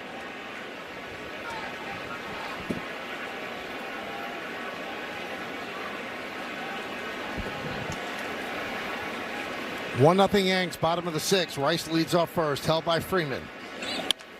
That's ripped into center field. It's a base hit in front of Pages. Stopping at second is Rice. Yankee All-Stars on first and second right now to bring up Jason Dominguez. Well, Dominguez caught up with the fastball last time. Bellinger stayed through this ball, jam shotted it into center field. But, you know, to be able to even muscle a 100-mile-an-hour fastball, and Suzuki's been impressive, Tony. I don't know, as a hitter, not a fun night to go to the plate. And I'm wondering if he's done. You know, I saw Dave Roberts yeah, he is. He sent Dalton rushing out to talk to him to buy time. They're going to switch Dominguez around, make him bat right-handed here, probably. And they call on Dreyer. So Suzuki, through 93 pitches, was dominating. Gave up 1 unearned run. Runners on base, his responsibility. It's time to name that Yankee, brought to you by Prevagen, made for your brain. Pretty good numbers. A lot of innings pitched. A lot of time with the Giants, then the Indians, Dodgers for 2 years, Yankees for 2 years, and finished with the Cardinals. Considered an 8.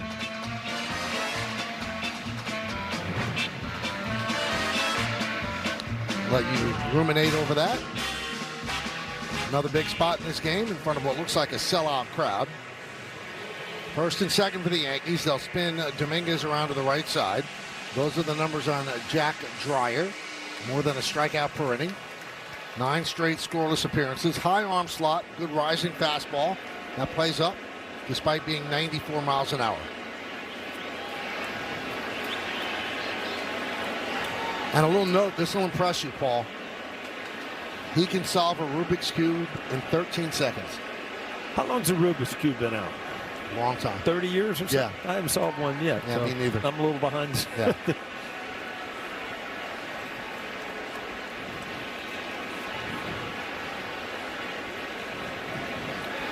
Dominguez has done well hitting from the right side. First and second, 2 outs.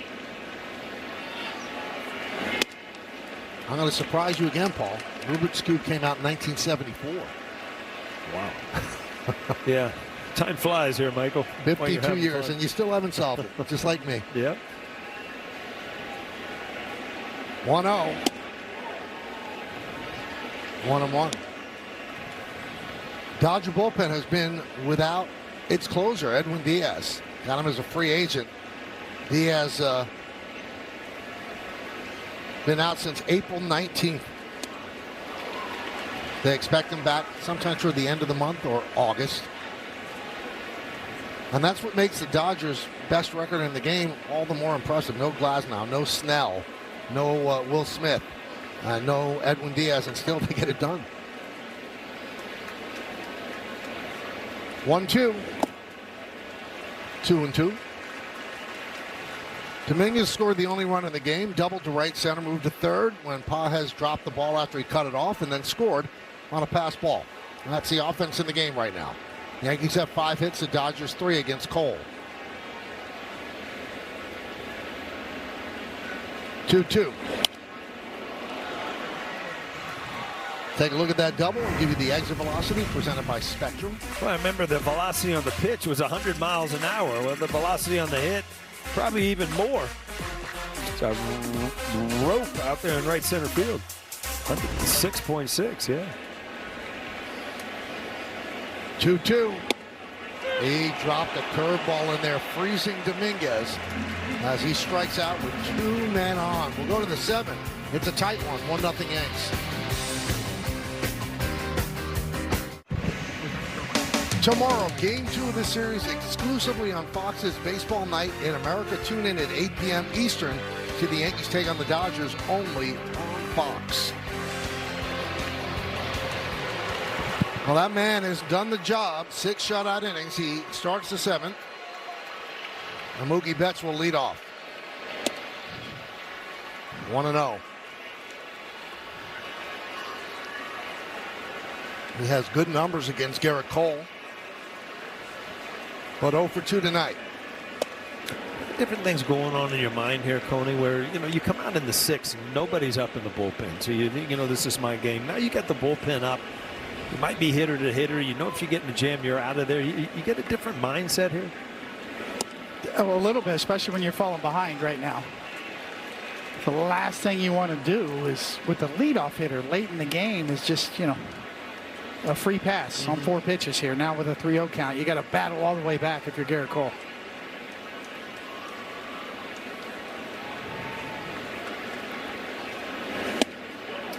The other issue is the 1-run lead. Right. So it's not like, hey, if I give up a solo shot, it won't burn me. Well, in this case, late in the game in the 7th, it's the last thing you want.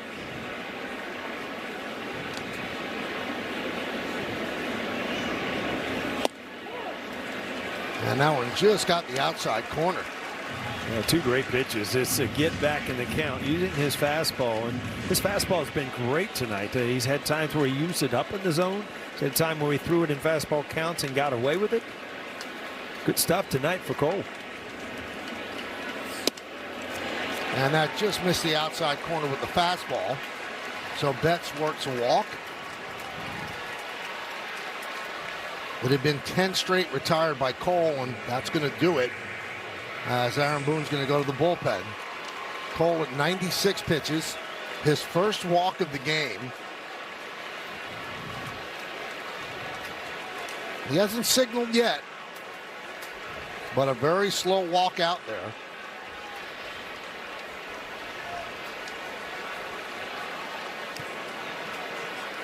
Boone gives Cole a lot more rope, and Cole said, I still have it. You had that kind of rapport with Joe Torre. Well, that builds trust. Now, one of the best features of Aaron Boone is that he does have the trust of his players. He's got their backs. It's part of the reason why we just saw. Well, Betts in the past has been a base stealer. This year, only 1 on the year, but he can run. But if you're Garrett Cole, I mean, you really, after a walk, leadoff walk, really got to concentrate on the hitter.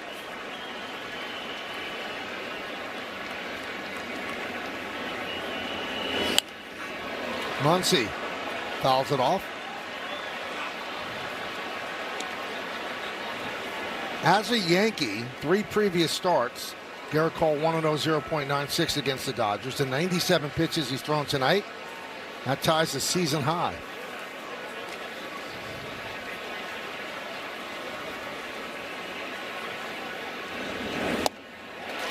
Good changeup, 0-2. He's thrown a handful of really good ones. Put this one in that bucket. Yeah, when you see that ball going down and away and below the strike zone, that's as good as you can throw it. It scares me to get more than 1 or 2 in a count. Or get more than 1 in a count, especially late in the game when the hitter's seen it. Grounded foul. When you get in a situation like this against a left-handed batter and a runner on first base, that changeup, if located well, can be your ticket to a double play. Especially with the way the infield shifts. Caballero kind of up the middle, Jazz kind of cheating over in the hole a bit. He's also thrown that really good slider tonight, right under the hands of lefties, and hasn't missed with it.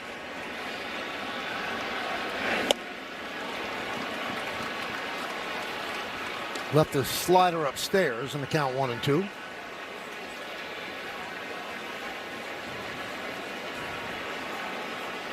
Cruz and Hedrick ready.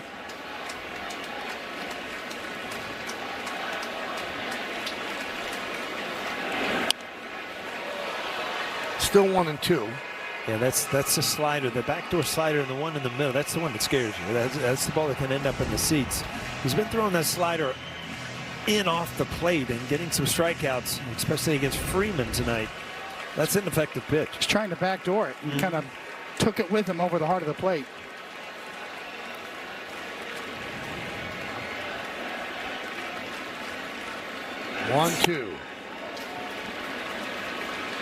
Still has some gas, 97 miles an hour. Count levels at 2-2. That slider that he's been using to Freddie Freeman all night, that one underneath his hands on the inside off the plate, is a great finish pitch to lefties.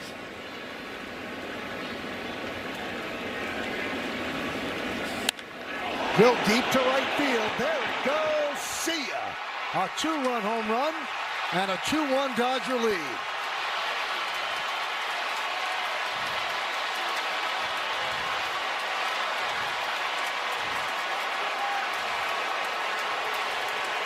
Well, Muncy does one thing, and that's elevate the ball and pull the ball a lot. And when you use that slider, Tony, we were talking about get it in off the plate. He went for the backdoor slide. Then he got this one over the middle of the plate, which just is right in his wheelhouse.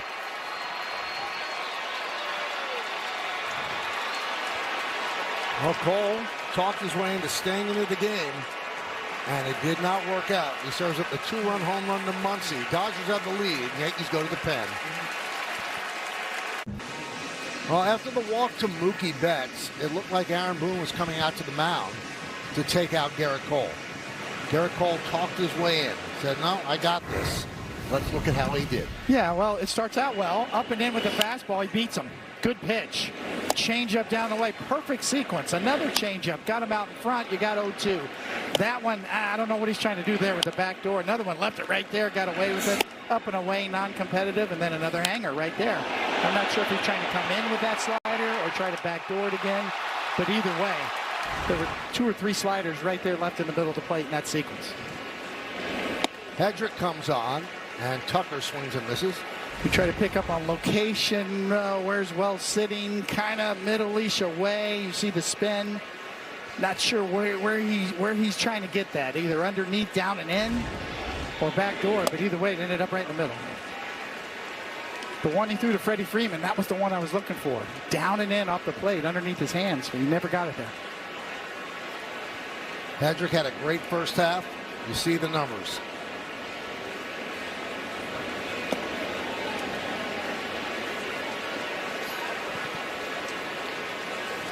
And if you wonder why managers get gray hairs, they have to make decisions like that. Sometimes they work, sometimes they don't. And then when they don't, you don't sleep well that night.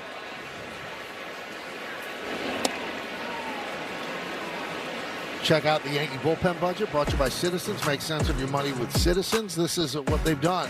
First in ERA, first in opponent's average against, second in home runs allowed per 9. Only the Mariners are better in that category. And everybody's available. Everybody's had 4 days rest.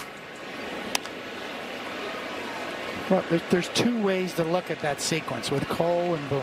And it'll be relived after the game, and certainly Aaron Boone will have to face the music in the press conference, like every manager. First is, Yankees have been accused, and Aaron Boone have been accused of being sort of analytically driven and scripted and pitching changes, and that's anything but that. That was old school all the way. Grabbed there by Caballero, spins and fires. Oh, what a play by Jose Caballero, taking a base hit away from Kyle Tucker. Well, that's about as good a play as you're going to see. As far as range, being able to turn and make a strike throw. This ball's in center field, and he just absolutely stabs it, gets rid of it. Dynamite play. Snow coned it. Now that ball was by him.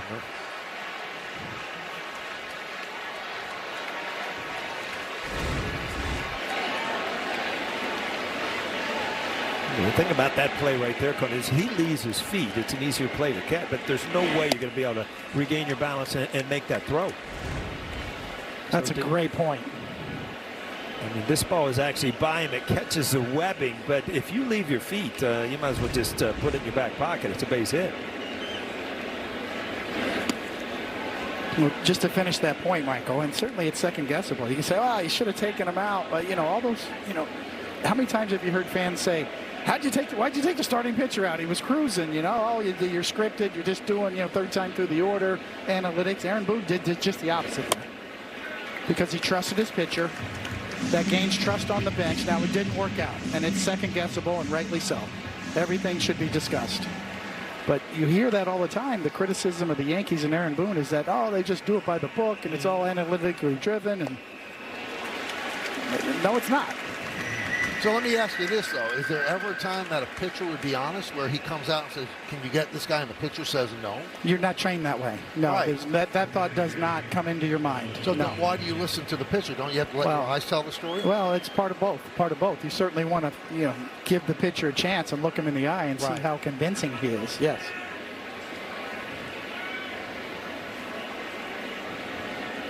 Plus, in that famous scenario in the World Series that you and Joe, you admit after that you lied. Yeah, I lied every day of my career. Pitchers are born liars. Rushing. Fly ball is shallow right center. Who's going to get it? Oh, what a play by Caballero. He put on a show here in the 7th inning. 2 outstanding plays. But Max Muncy's 2-run home run has given the Dodgers a 2-1 lead.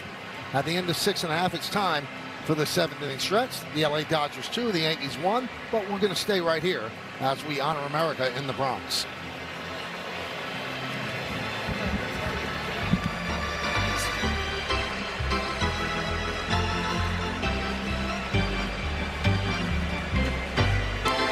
Ladies and gentlemen, will you rise?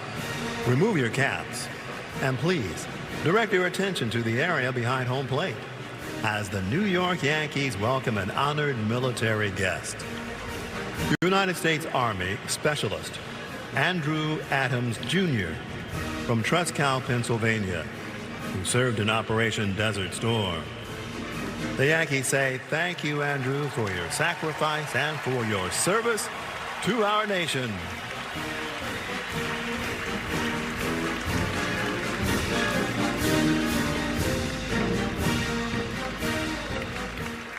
And now, ladies and gentlemen, please join us in singing along with Robert Merrill's rendition of God Bless America. God bless America, land that I love. Stand beside her and guide her. Throw the light with the light from above. From the mountains to the prairies, to the ocean, right before. God bless America, my home, sweet home. God bless America, my home, sweet home.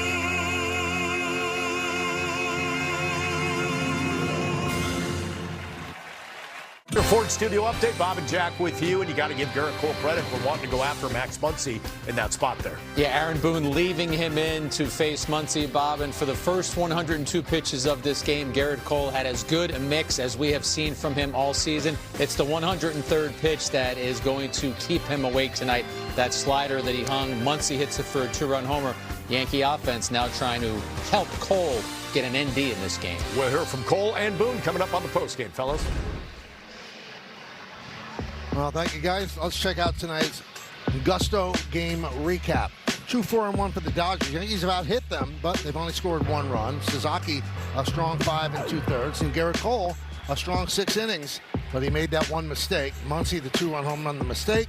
Jason Dominguez scored the Yankees' only run. He doubled, moved to third on an error by Paez, scored on a pass ball.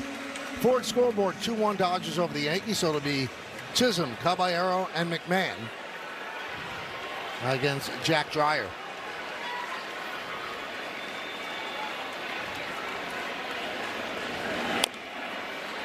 Grounded foul.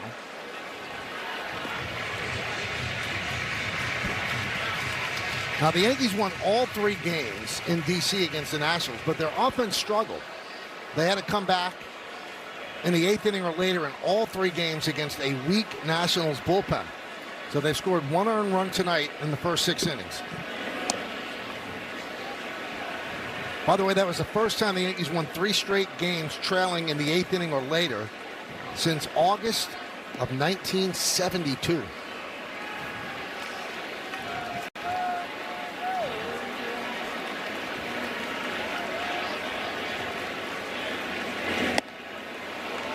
One and two. Chisholm 1 for 2, singled, and then fouled out to third. Bessie Enriquez up for the Dodgers.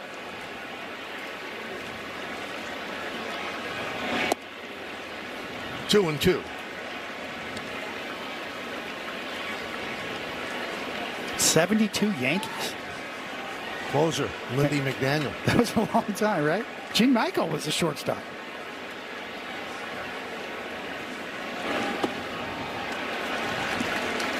Before they traded Lindy for Lou Piniella. Wow. Is that part of the Horace Clarke years, the proverbial Horace Clarke years? Yeah. Yes. 72 Absolutely. Yankees, yes.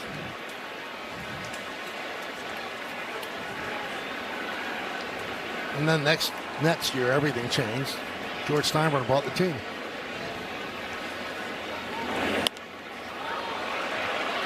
Foul back. Had a 25-year-old Thurman Munson on those 72 Yankees. He was their best player, or one of their best players. Roy White under Harold. And Bobby Mercer. Bobby Mercer there had a big year that year. 33 home runs for the 72 Yankees. 26-year-old Bobby Mercer. It's Michael's man right there. Swing and a miss. Dreyer wins that battle. And by getting Chisholm, that allows Roberts to stay with him against the righty Caballero and then McMahon. Yeah, ball out of the strike zone. He fought back to get the full count, and then he left the strike zone.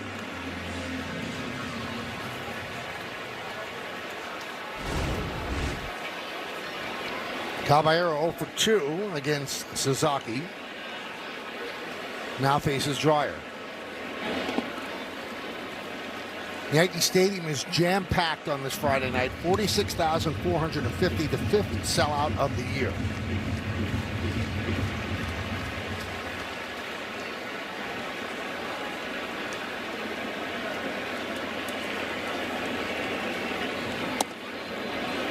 Two and 0 on Caballero.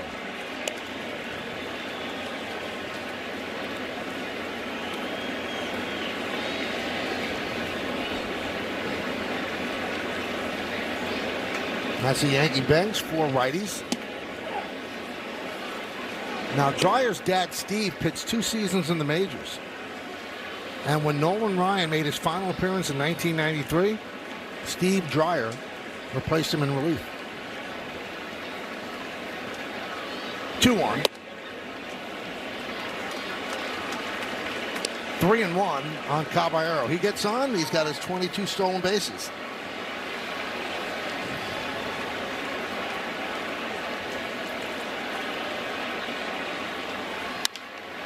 High fly ball, right center. Pages on the run. He's got room. He makes the call and makes the catch.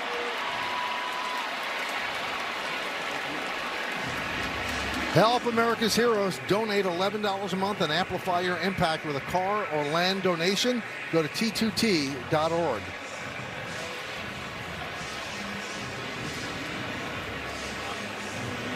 So despite having the ability to go to Rosario or Schumann or Volpe, they're staying lefties with McMahon.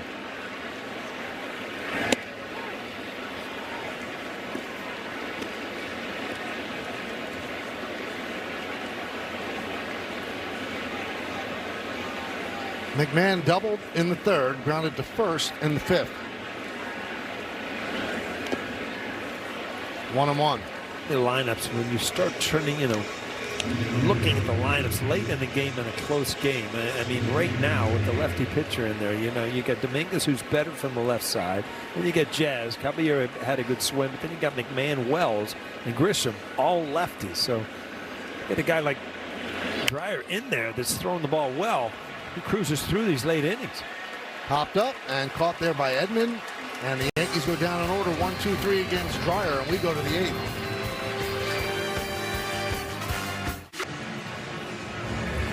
Welcome back to the Bronx, where the Dodgers lead the Yankees 2-1 in the top of the 8th. The Yankees hoping that they get their captain back sometime soon. He had his fractured right rib re-imaged on Wednesday. It did show signs of healing, but not enough to clear him for baseball activity. They're now waiting on the specialist, Dr. Gregory Pearl, who's in Dallas, Texas, to weigh in with potential next steps to see if he can start doing anything with his upper body. Guys, for Judge's part, he said he feels 10 times better than he did a few weeks ago. He feels like he's ready to start ramping things up, but he knows that he needs to be cautious. He needs to be patient. The last thing they want here is a setback, but sitting out, having to watch from the dugout, he said it has absolutely been the worst. He wants to play. That's why he's here. That's why they pay him. The timeline is unclear for Aaron Judge, but in his mind, there is no doubt he will be back with this team this season contributing. Thank you, Meredith. And when you look at the information that we heard today, could it have been better? Yes, but it could have been worse.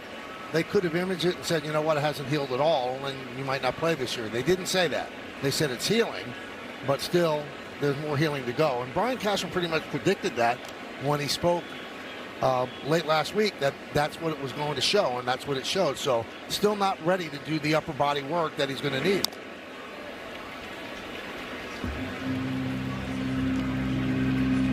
1-2 on Edman, who struck out twice against Cole.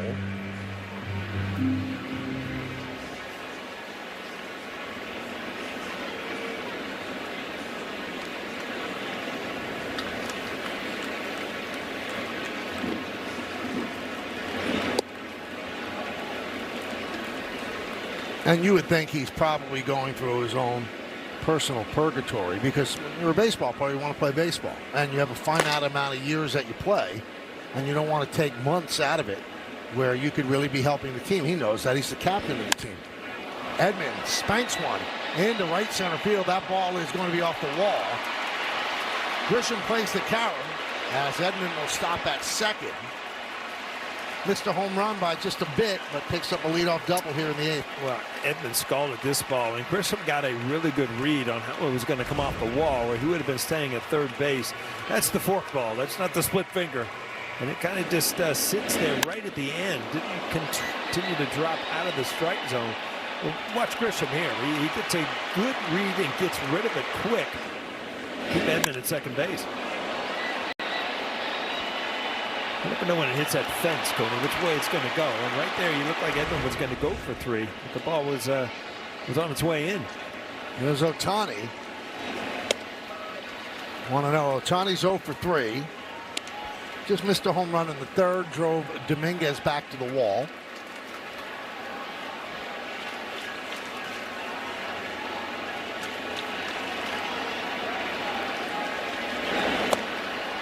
I would imagine the hardest part for Aaron Judge is just leaving it alone, right? I remember when I had my aneurysm, I couldn't wait to throw a ball, and the doctor said, don't do it, and I didn't listen. I went out and found a brick wall, and I had to find out. Throw a ball against a brick wall to find out. And I would imagine every time he walks by the bat rack or down in the tunnel, you just want to pick up a bat and just lightly swing. Does it hurt? Yeah, let me feel it. Yeah. But if it hurts when you do it, then you've re-injured it. You know? Exactly. That's the risk.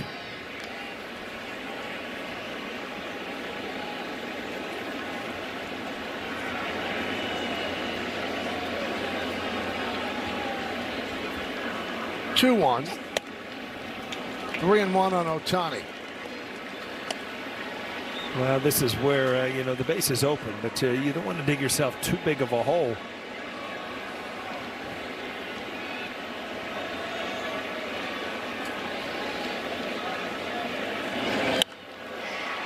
That one is line top.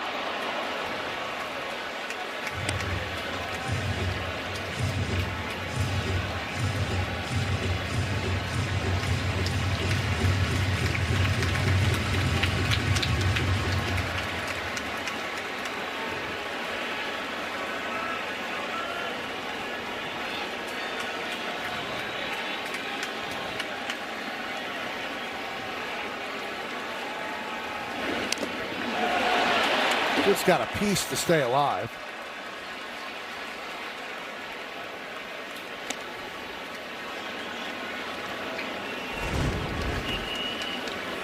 Now this, you can see the grip and the movement. That's a fork ball compared to what we showed you before with Sasaki and his splitter. Less spin, more movement.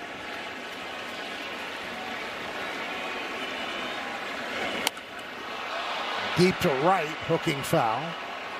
The big thing about the fork ball is it's unpredictable. It can go either way. It can go up. It kind of sails. It can drop. With a split finger, if you see the seams as a hitter, you can at least track it a little bit on which way it's going. The fork ball is kind of like a knuckleball. No rhyme or reason why it's going to move.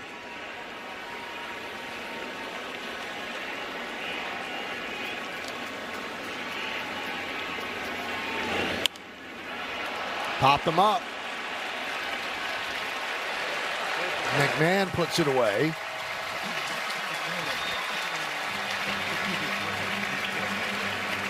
Now, Fernando Cruz seems like he's wearing a different glove, and Meredith has some information. Michael, I don't know if you noticed, there's a heart with a picture inside of it. That picture is Fernando Cruz and his mom right there. And it says, "Don't quit, please. God has something really special planned for you." And that is what she told him right before she passed and said, "You've got to keep going." Fernando Cruz was about to quit, and he decided to keep going a little bit longer for his mother. And look how it's worked out for him. He always dreamed of being a Yankee, and here he is pitching against the Dodgers at Yankee Stadium. Great stuff, Meredith, and a great tribute to his mom.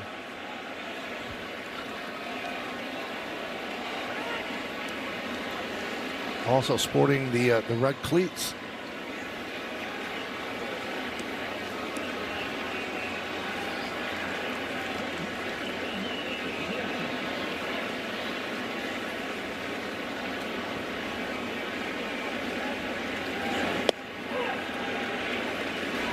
I mean, there's red in the top hat, right? In the Yankee color scheme. I know it's midnight blue, but yeah, there is actually.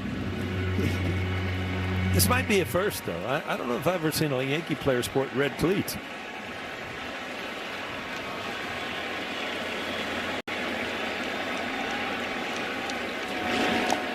That's what the Yankees should get for their home run celebration in the dugout, right? The Yankee top hat. Oh, that'd be awesome. Should get one of the Yankee top hats and throw that on. There it is. See the top hat? That's what they should have in the dugout. For, Yankees are the only team that doesn't have a little prop or something. Yeah, maybe Aaron Judge put just that big old Yankee top hat. Michael and I were talking on our last telecast that right when I got here, people in the stands had those huge top hats. They were awesome. Nice pick there by Wells. Yankee Doodle Dandy. The only chance right there is just do that. You can't really. He would have had to block that with his neck. It's the only chance. Use your hands there. Wells has good hands.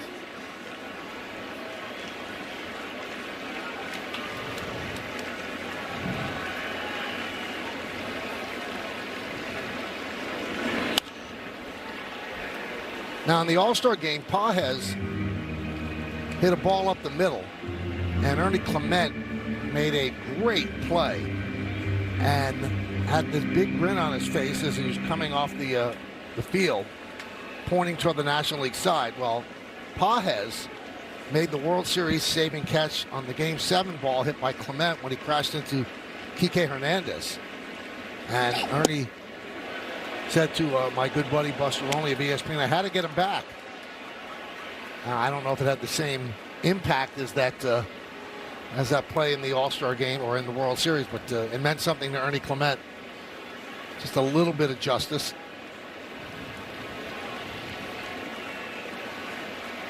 Three-two. Foul back.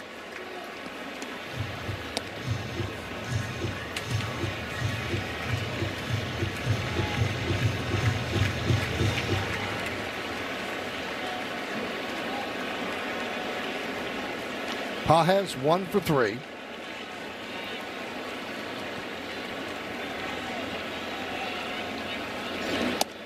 Nice. Strike 3. Looking at the splitter. 2 down. Hey, on Tuesday, July 21st, come out to Yankee Stadium to celebrate the magic of Harry Potter. First 18,000 guests in attendance receive an Aaron Judge Harry Potter bobblehead in one of the 4 house colors. The specific house will be distributed at random upon entrance. Get your tickets today, Yankees.com.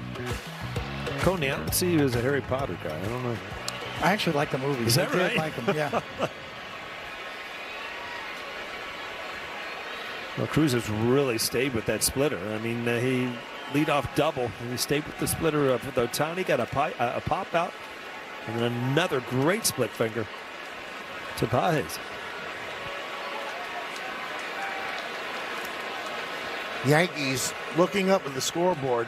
They desperately want to win this game. Boston won the first game against Tampa Bay. Boston's winning 5-3, top of the 8th inning. They could sweep a doubleheader. And if the Yankees won a game while Tampa Bay loses 2, you gain a game and a half in the standings. So it would be moving day if they can come back from this 2-1 deficit. Here's That Freeman. scares me here, Michael and Coney. I mean, the guy struck out 3 times. This is where you don't want him at the plate. You know, he's such a good hitter. I'm in right field. I'm shaking right now, thinking, you got to be kidding me. This guy, we don't want him up now. Yeah, you got first base open.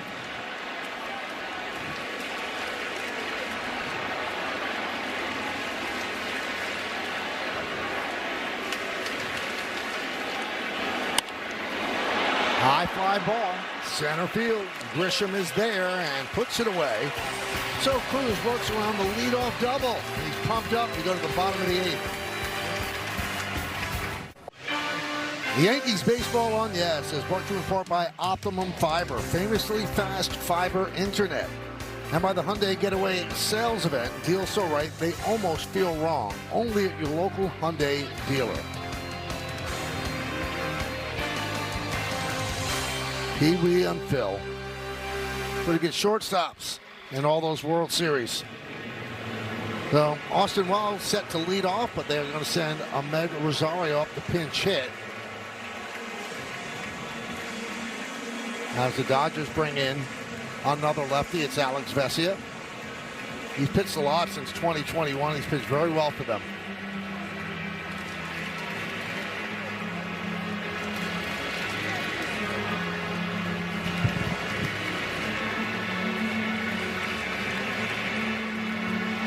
A tragedy took Alex off the World Series roster last year. His newborn daughter passed away. And he just decided it was best for him not to be there, and the Dodgers agreed. And there was a lot of support for he and his wife. And there's a strike to the pinch hitter Rosario. In 26 career playoff games, Vesia has pitched to a 1.86 ERA.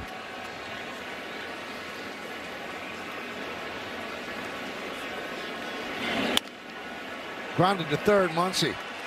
The long throw. One away.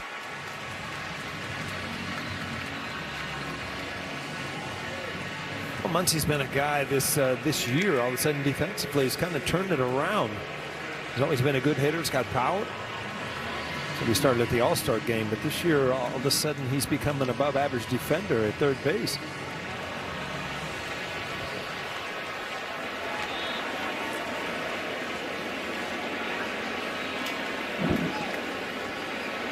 Here's Trent Grisham.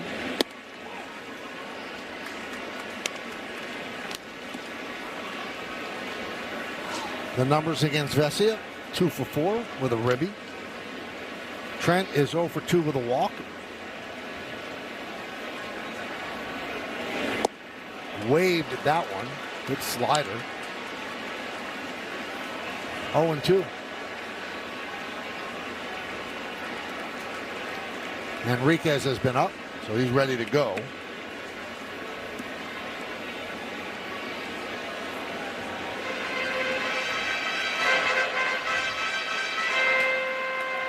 Blackburn and Bednar. The Yankees still trailing. It'll be Blackburn. They have a lead. It'll be Bednar.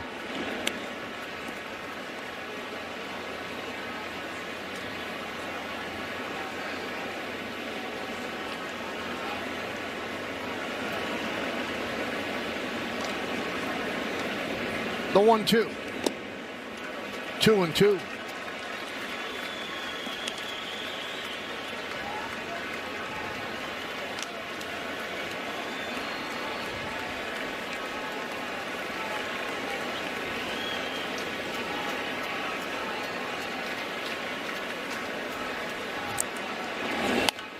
Grounded, foul. The only way you're going to get by Freeman is foul because he is right on the line. No doubles here late in the game for Freddie Freeman.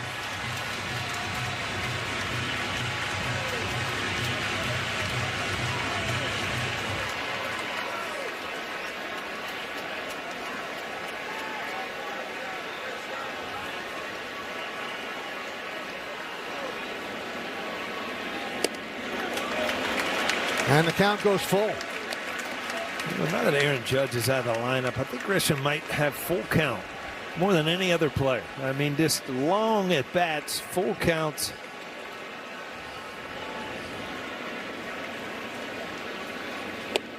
And he worked the walk. And that'll bring up Rice.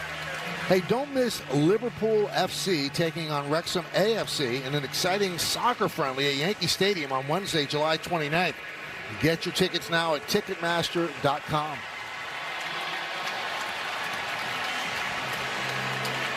Ben Rice 1 for 3. He has the power to give the Yankees a lead. 2-1 Dodgers, bottom of the 8th.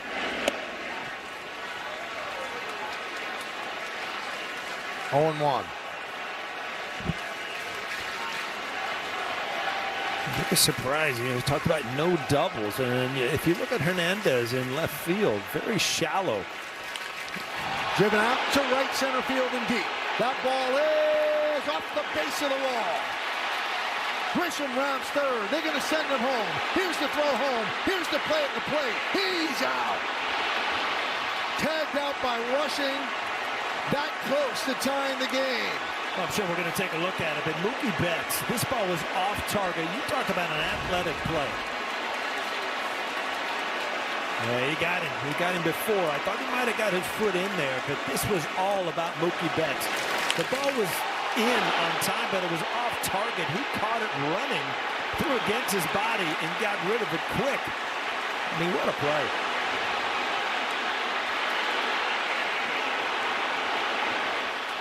We were talking before the game, Coney, that, I mean, the Dodgers do things right. They score runs, they pitch well, and they play great defense. And this relay thing, I mean, it comes down to bang-bang plays where an athletic play by Mookie Betts makes this happen.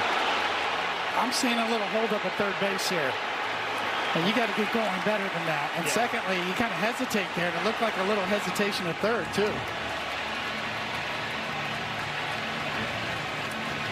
Yeah, I don't think he had a good read on that ball because that ball off the bat was in the gap. I don't know. From that angle, you really couldn't tell if he got the knee before the foot got in. The call in the field is confirmed. There was no blocking and the runner is out. New York will lose the challenge. Well, the Yankees challenged, and not so much that he was safe, but that the plate was blocked and that there was no place for Grisham to slide. I don't think he blocked the plate there. He did not.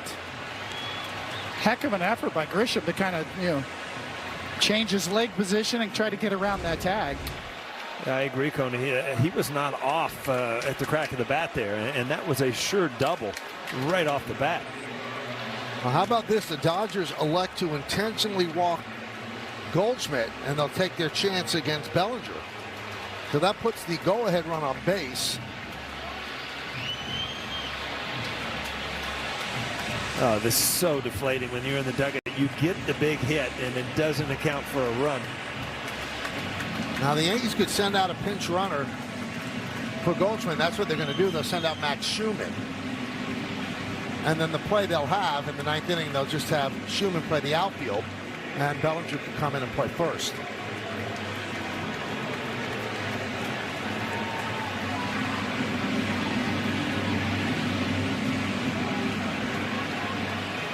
Well, the Dodgers very clearly challenging Bellinger. They intentionally walked the 38-year-old Goldschmidt, set up the lefty on lefty, Vesia against Bellinger. Well, this year Bellinger's been unbelievable at home, and he's always handled lefties, so not a bad position for the Yankees to be in right here. Well, you want drama? Former Dodger, former MVP for the Dodgers. His former manager just walked Goldschmidt ahead of you and put the game in your hands. That's drama. So the Yankees go with the speedier Schumann as the go-ahead run. Rice is at second. Bessia against Bellinger. Bottom of the 8th inning. Dodgers lead 2-1.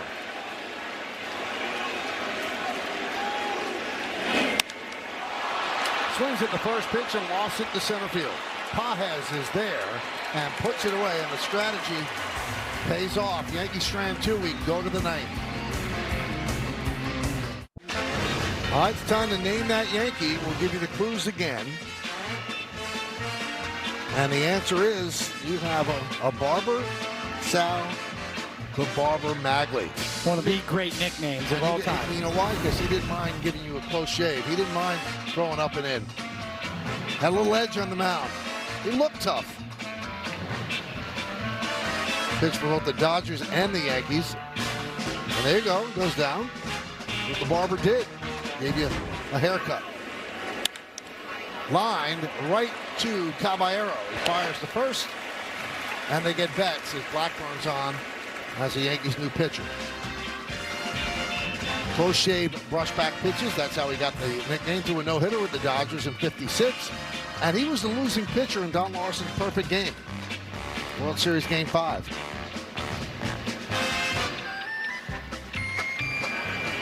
Numbers on Blackburn, who has ascended to a high leverage role in the Yankee bullpen.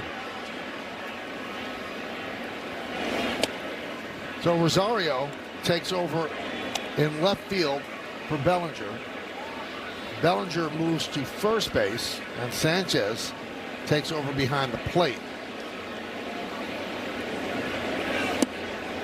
And here is the man of the night, Max Muncy, who hit that 2-run home run against Garrett Cole to turn a 1-0 Yankee lead into a 2-1 Dodger lead. Yankees have one player left on the bench. That's Anthony Volpe. And a strike to Muncy.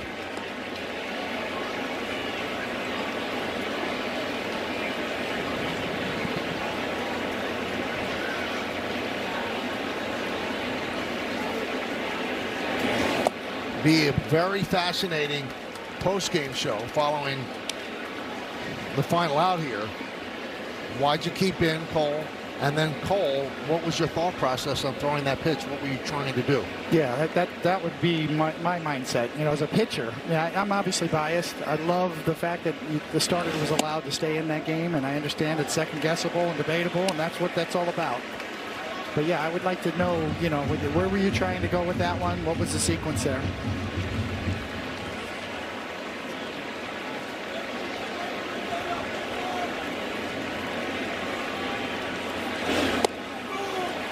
And that just missed the outside corner as Muncy works the walk. Now the Yankees going to challenge that. Ali Sanchez thought it was a strike. Let's see if he's right. Presented by T-Mobile. No, it was not a strike. New York is off to their allotment of challenges for the remainder of the game. All right, let's take a look overhead, Paul, at the Grisham run. Yeah, it just looked like he wasn't off to the races immediately, and then once he got it going, you know, at third base coach is kind of in between, because your job as a runner is just to go as hard as you can until he stops you, and that was not the case there. You know, he has had some leg issues. If he was trying to, you know, protect himself, you know, we don't know that, but. Tucker takes low. Tucker 1 for 3 last time up, robbed of a base hit by Caballero, moving to the second base side of the bag, and the ball just stuck in the webbing of the glove, and he made it into an out. 1-1. So Tanner Scott getting ready, and those are the Yankees will face. Switch hitter, lefty, righty.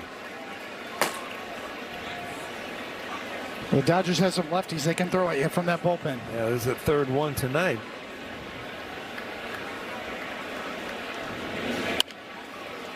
There's a ground ball to second. There's one. On to first. It's a double play.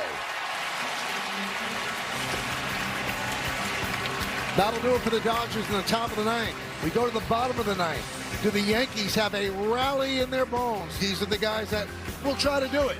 Dominguez, Chisholm, and Caballero. Yankees ended the top of the ninth inning by turning 2, and you know what happens when the Yankees turn 2, David? It's the Powerball double play. That's right, double your play with Powerball double play for just $1 more. Try it today. New York Lottery. Can you imagine Jazz to Caballero and the strike to Bellinger to double up Tucker? Let's check out the Mercedes-Benz Road Ahead. 2 more games against the Dodgers tomorrow night on Fox, and then Sunday night on NBC.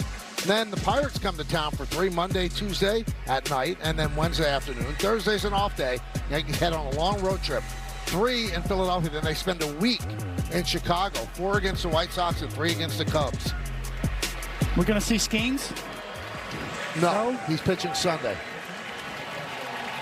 Well, Pittsburgh was rained out. Now, he's supposed to pitch Sunday. I don't know if they'll keep him on schedule, but it could move him to Monday.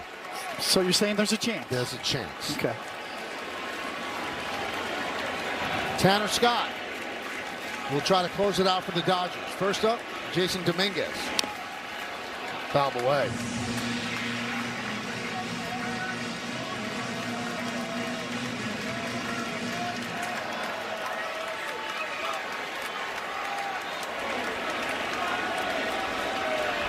Oh, 1 on Dominguez, who's 1 for 3. Scored the Yankees' only run.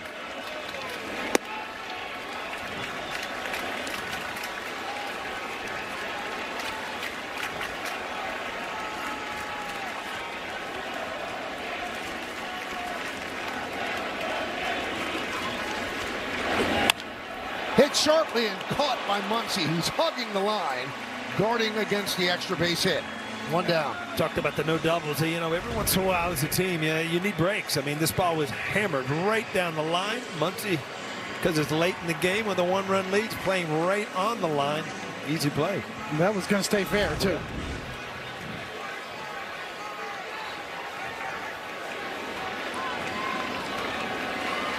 There's Jazz Chisholm. He tries to drag, but now I'm told the Pirates didn't get rained out. They got smoked out today because of the Canadian wildfires. Tanner Scott, 31 years old, taking back the closer role, going 13 for 15 in saves.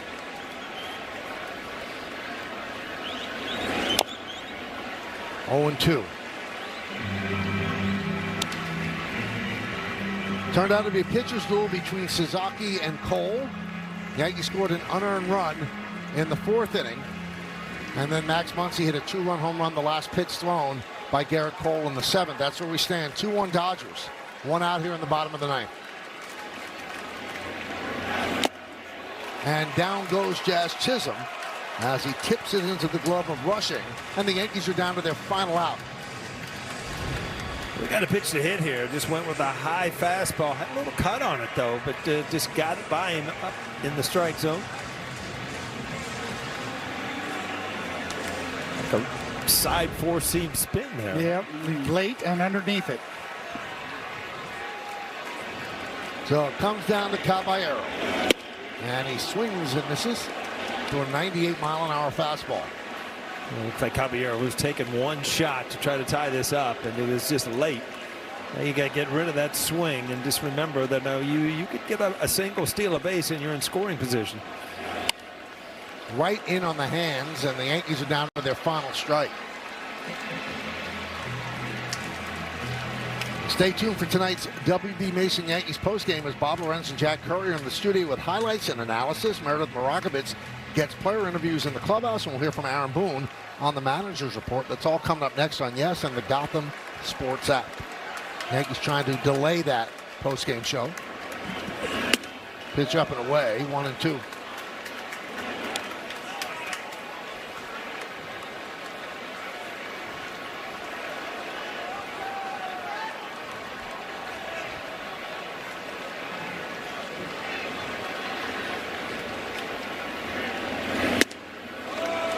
Two and 2.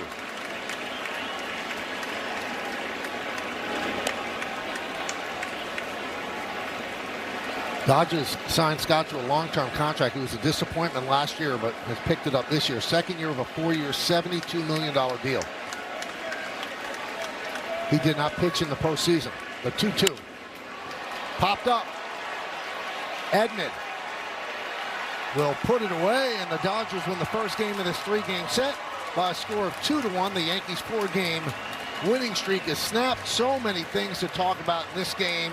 The runner on the bases by Grisham. The decision to keep in Cole.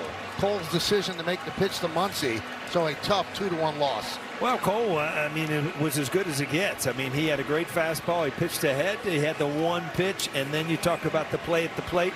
Close games come down to 1 or 2 plays. That was it.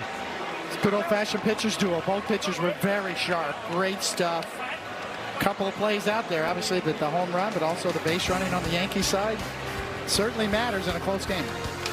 So the Dodgers up their best record in baseball, and the Yankees take a tough loss on this Friday night. We'll come back with awards in the postgame after that.